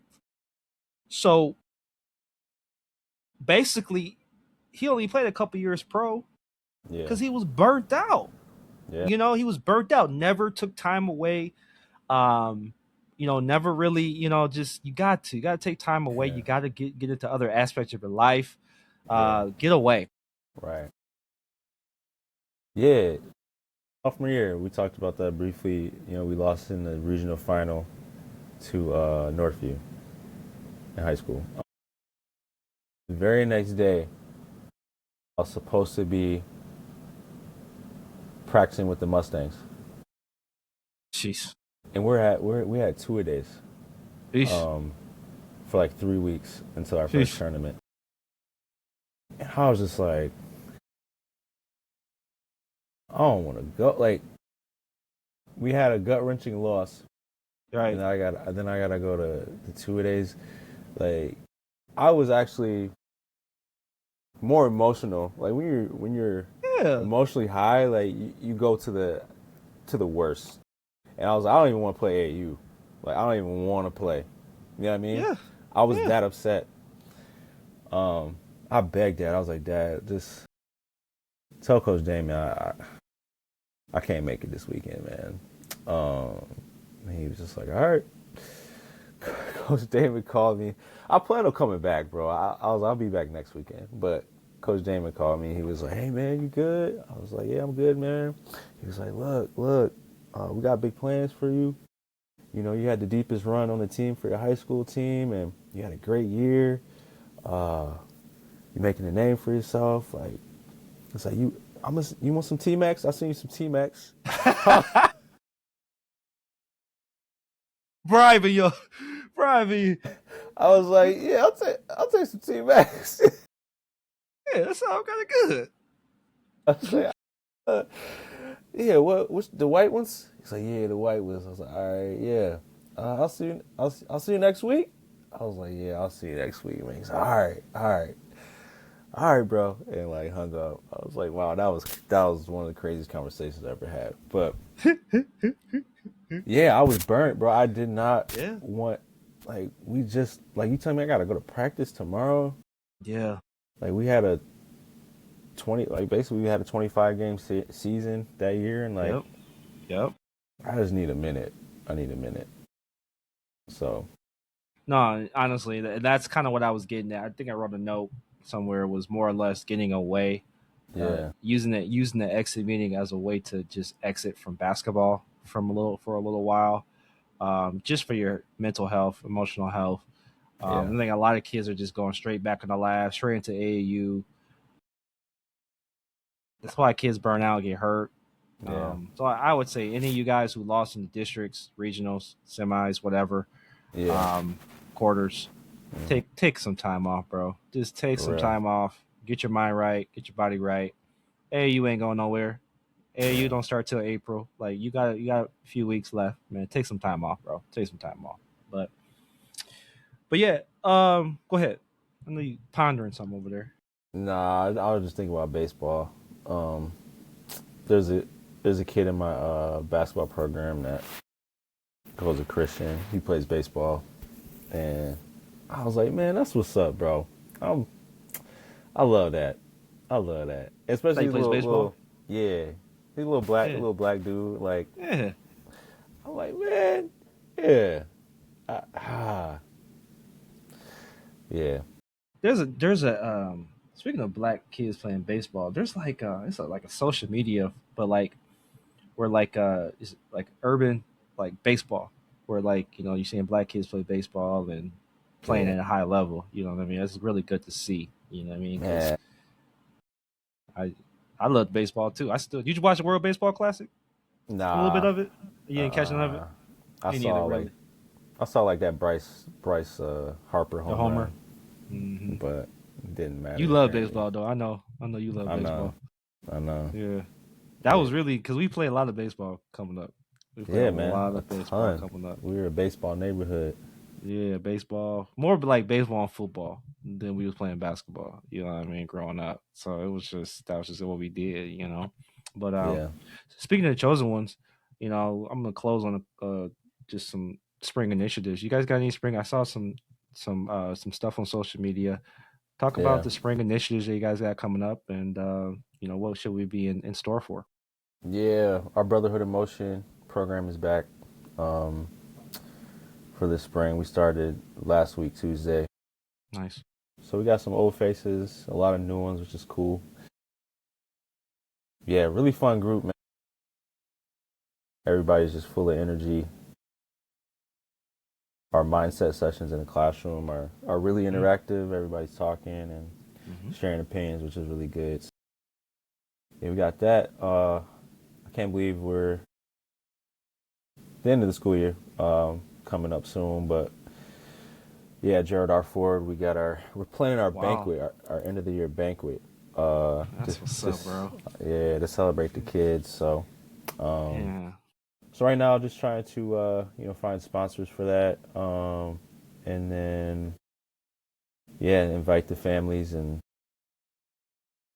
just to show, just show the families and our donors too to come to show what we've been up to all year and stuff like that. So yeah, man, it's gonna be a lot in these next 2 months, but it's gonna be worth it. It's gonna be fun. That's what you do it for, man. That's great. Yeah. It's awesome to see just a program just evolve and how it's going, and you really just seeing the kids in the program evolve. And man, this is dope, bro. It's like I that's what I miss about working in schools and even coaching. I miss the transformation. I miss that. Like that's the one thing I do miss is taking somebody from here to there, and that's I would tell anybody, get like that's a feeling of that I just can't explain when you see someone improve and become a better person, just become a better version of themselves. Man, that's dope, bro. Proud of the fact that you and this is just the beginning. Yeah, for sure. Nowhere near done yet, so man. For us, like I was saying earlier, this now until like August is going to be insane. It's like transaction season, so I deal with pros. So Peter, I didn't plug it in. Uh-oh. 1 second.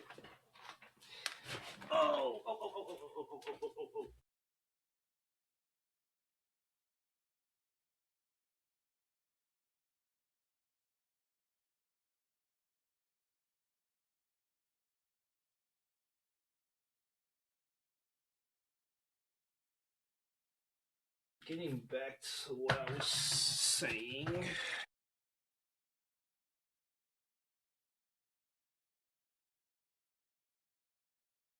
Sorry about that. So,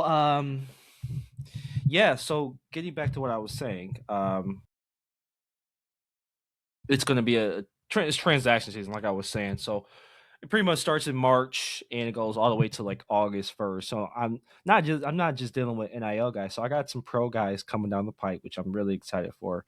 And just really just helping them get overseas, help them get to a team.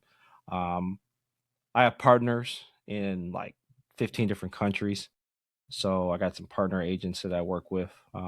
So we're just trying to line them up with some jobs and line them up with some opportunities and really try to craft long-term careers. Really, that's really the deal, is not just getting them one deal, just making sure that this deal can parlay to another deal into another deal. So it's really strategic in how we go about it and how we're going about helping these guys just build careers. And I went through the process myself as a player, and I kind of understand the process. And that was always what I wanted to do, was just help the next person get through this process and help them succeed.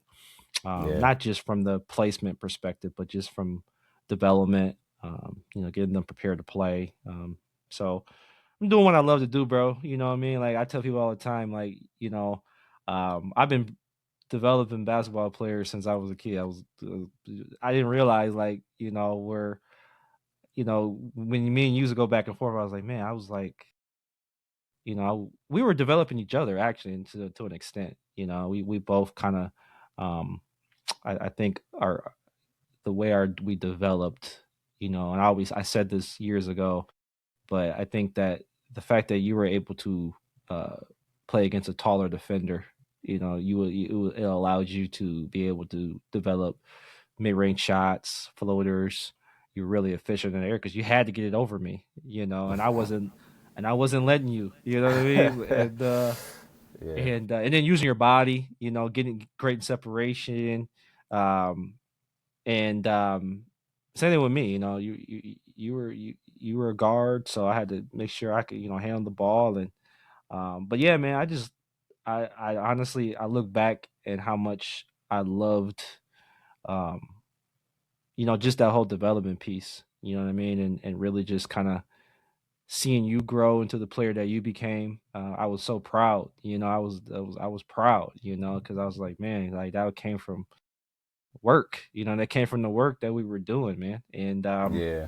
Yeah. so I did that with my teammates too. You know, I wanted to make people better, you know, because in my mind I was like, if I can't make you better, then we're not going to be good as a team. Like I Yeah. need to make you better, you know what I mean? So Yep. Yep. um and then like I said, as a coach, and then going into so this is like my life passion, bro, just being able to help basketball players succeed. You know, that's literally, people talk, they ask me, bro, they're like, so like what is representation, like what does it mean? And like, yeah, there's like specific stuff that deals with it, like business stuff, but to me it's like, I'm making you the best you can possibly be, you know, or you're making yourself, but I'm there to help you and I'm there to assist. Yeah, man, I'm so happy that I'm able to do this. I really am, bro. And like I said, this is just the Good. beginning of Yeah. our process. And shout out to my guys, man. My guy, man, I appreciate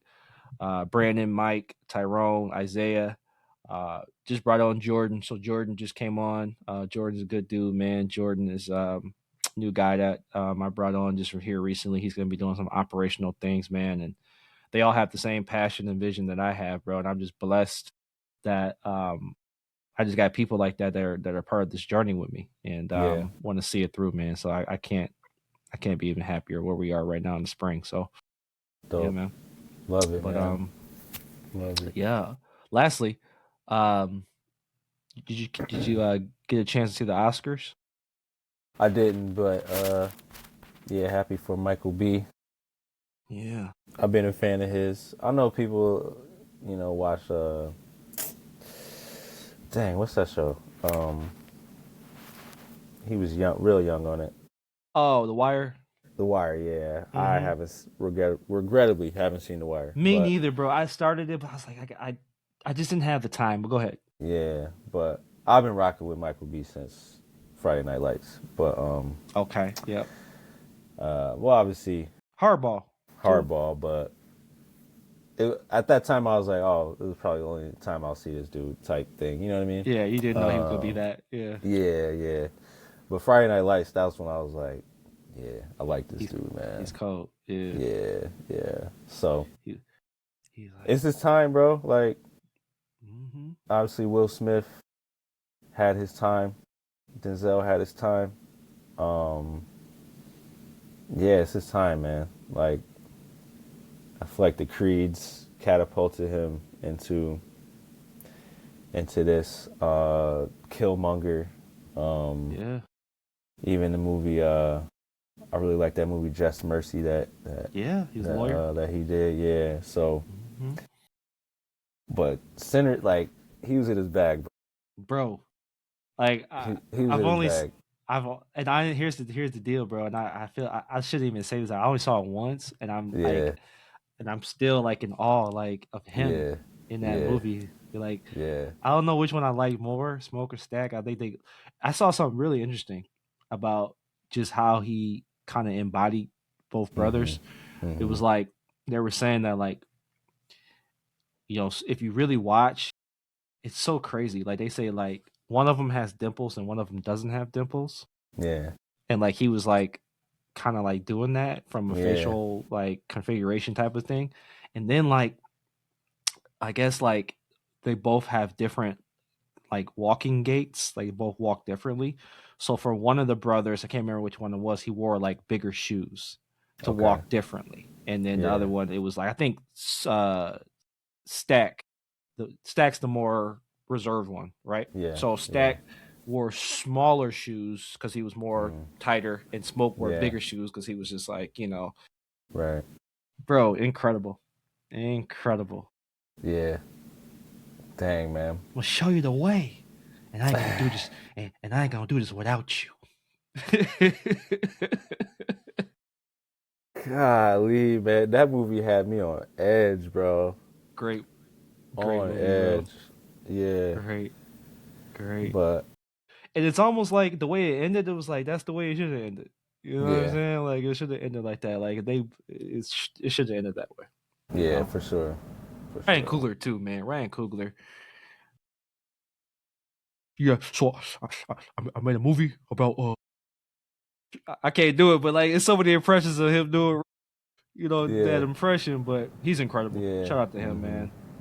But Yeah. Agreed. Yeah, bro. Creed is probably one of my favorite characters, Adonis Creed. Like,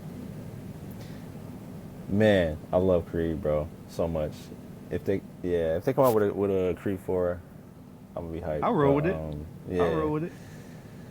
But yeah, bro, I just love Michael B. Jordan, man. Nah, he's dope. He's Yeah. dope. Looking like I told it was like looking like Brandon Ball out here. You remind me of Brandon Ball. But what's your lastly I'll leave you on this.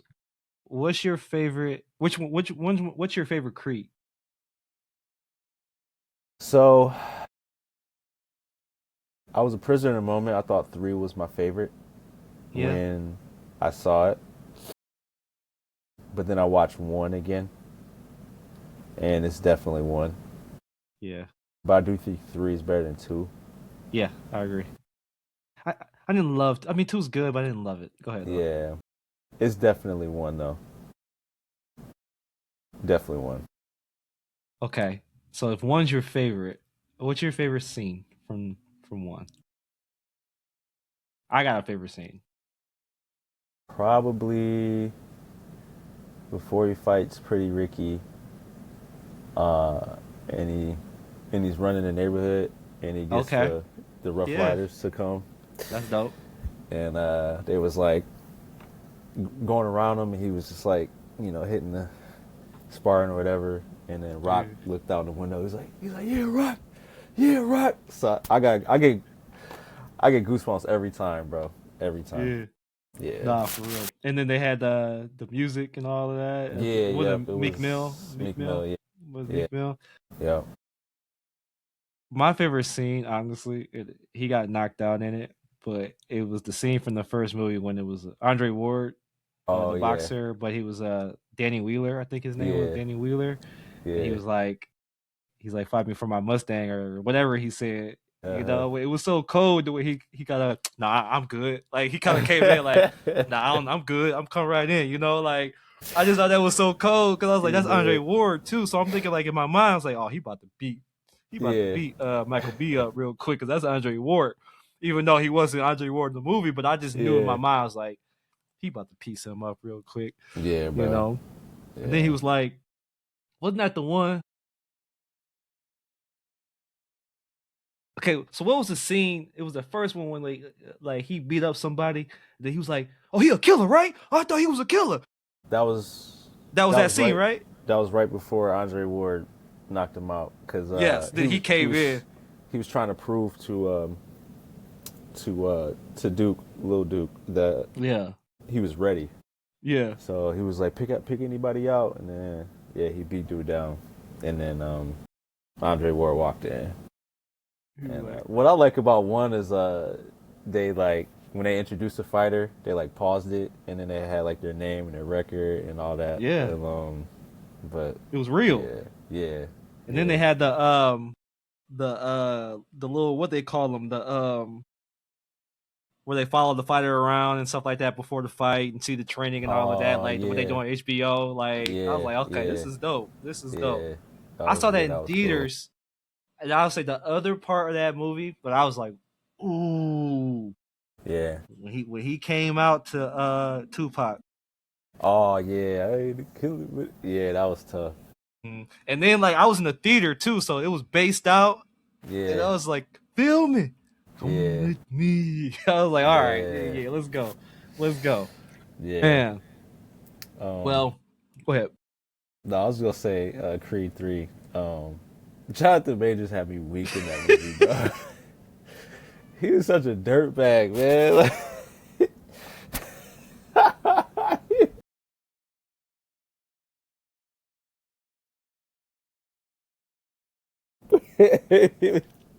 Bro, he when he turned on him after he won he won the championship. And, That was on the beach, right? yeah, Creed went to confront him, and Jonathan Majors was like, "When I was locked up, I needed you. When I got out, yeah, I needed you. I don't need you now. Cause I'm the champ." And he did like this little dance he did. It was so irritating, bro. I was like, Donis, please knock this dude out, man. Please. And then probably my favorite scene from that movie is when he went on First Take. Yeah. And then Dame had called in or whatever.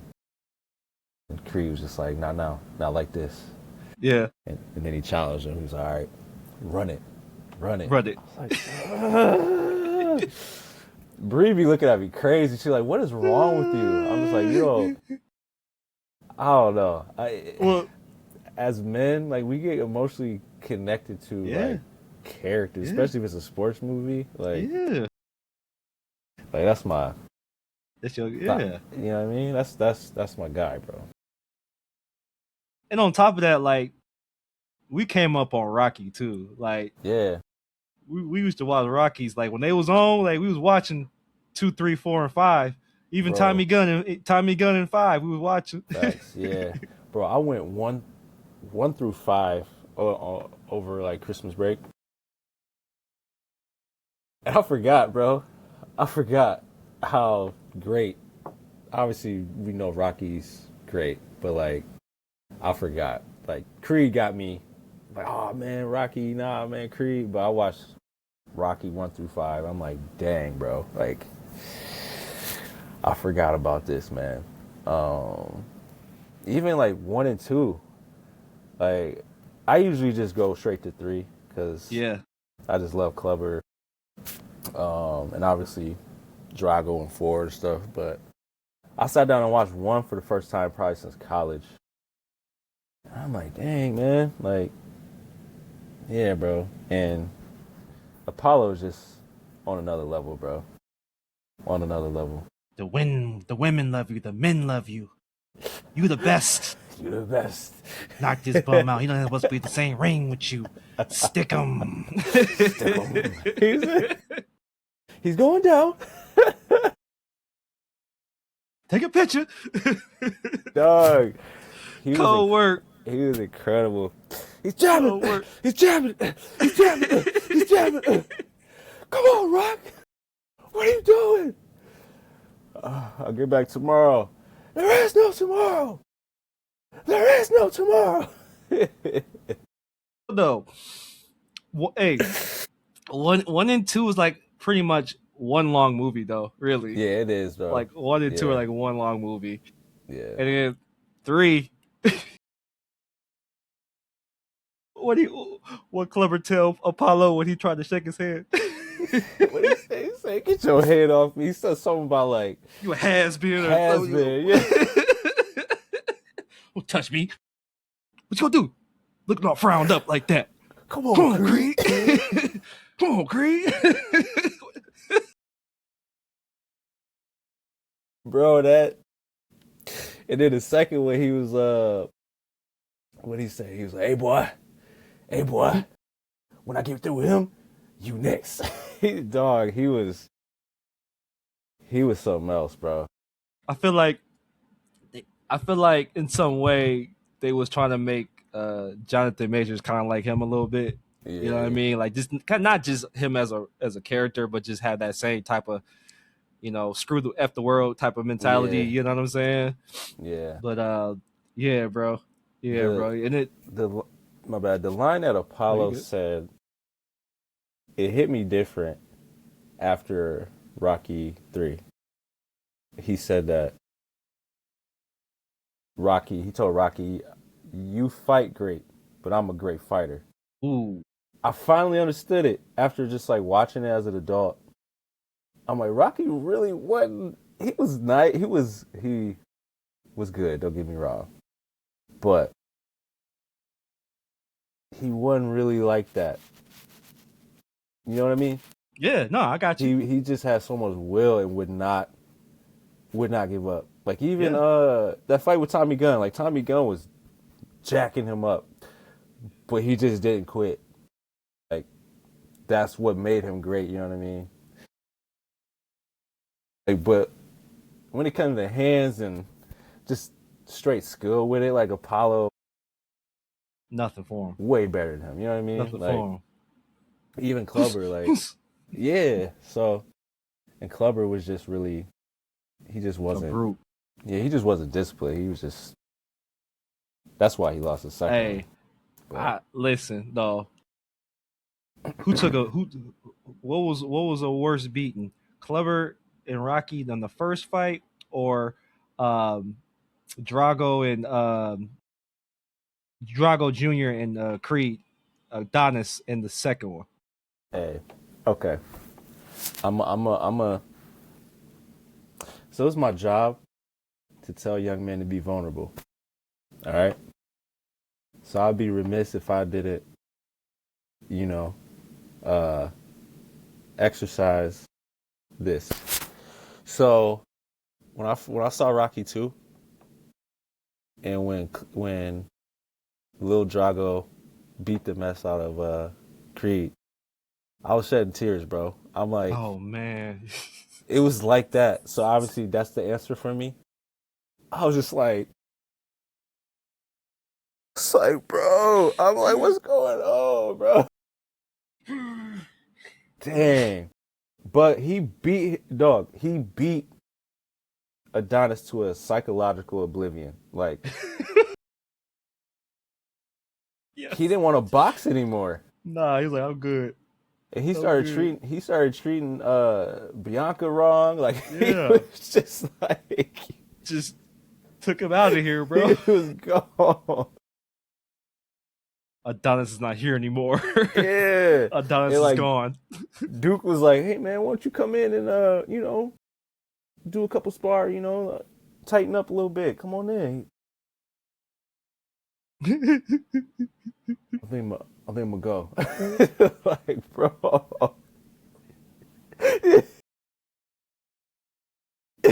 I think I'm gonna go.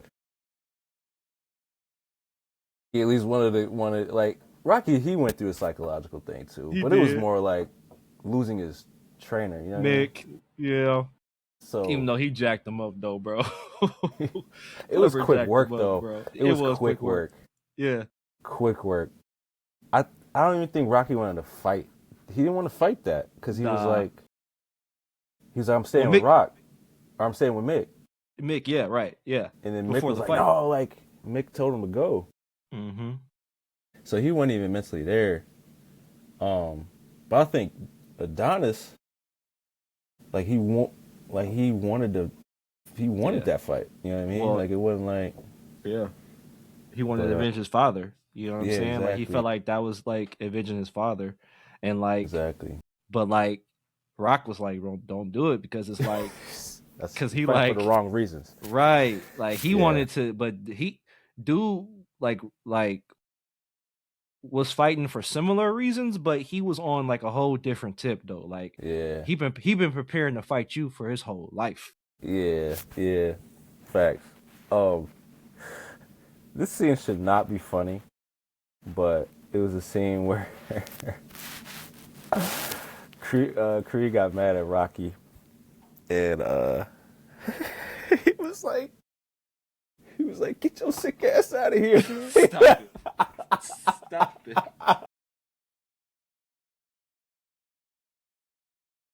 That should not be funny, man. No. The way he said it too, like he was, like he would get your.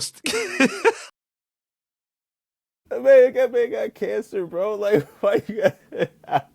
Would you say something like that? That is terrible. Golly.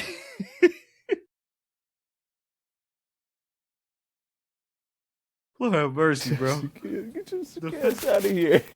The fact that now I gotta go back and I mean I probably like chuckle like why you say that like that, but now bro, like bro, this things that are funny but that shouldn't be funny. Like that should be Oh my gosh, man. Lord have mercy. Lord have mercy, bro. Honest. Man. But nah, bro. Yeah, I love those movies, man. Like I said, all of them. I wouldn't mind a fourth one, but I wouldn't want Ryan Coogler to do it. But it's got to be a good story, though. Like, it's got to be something that makes sense, though. Right. You know what I mean? Like, I don't even know what it would be. I don't know what it would be either, bro. Like, I just don't. I think you've done everything you could do, really, honestly. Yeah. Like, I don't think you can, like, because he's already, like, in his, like, promoter stage where he's, like, promoting fights, but then he came back to fight. Yeah. So I don't think he's going to be in, like, unless he's training. I don't know. I think it would be forced if they did a fourth one, though. You know what I mean? Yeah. You know, I did hear he was. I don't know. He's trying to make like a Creed universe, and he was trying to because at the end they're kind of setting up something for his daughter. Yeah. And I heard his daughter was gonna have a spinoff, and she was gonna box. It was gonna be like a show on. It was gonna be a show or something on like Disney or something, but that'd be dope. But she's gonna be because she's deaf though, so yeah, they'll probably bring that, like, make that a heightened awareness on that type of things, and basically make it in like, hey, you know, you can do whatever you want to do. You know, if you have a disability, it doesn't matter. You know, so that'd be a great way to. Plus, like, women's boxing is kind of like hot right now with Clarissa Shields, and I think it would be a great way to parlay off of that. So yeah. Definitely. Yeah, that would be dope, man. But anyway, man, another great sit and talk. We just been here talking, man. The clock has been going. We just here talking about Creed. But yeah, man. We haven't had a show in a minute. Like we took a few weeks off, like, and you know, it's okay, you know what I mean? But we took a few weeks off, but we're, you know, anybody who's listening, thank you again. You know, for listening. You know, like I said, me and my brother just yapping, talking. But yeah, man, like I said, the show you can be found on YouTube, like primarily for the video, but Spotify, Apple Podcasts, you can find on there. So I usually are able to post by Sunday, and that's kind of like my my day where I can kind of get everything together Saturday and Sunday. So be on the lookout for Sunday. But if you're watching it right now, then it's probably already out. It's not live, so I guess I'm just talking just to talk. Yeah. But man, if you're watching, man, appreciate y'all for watching, and we'll see you next time. Peace.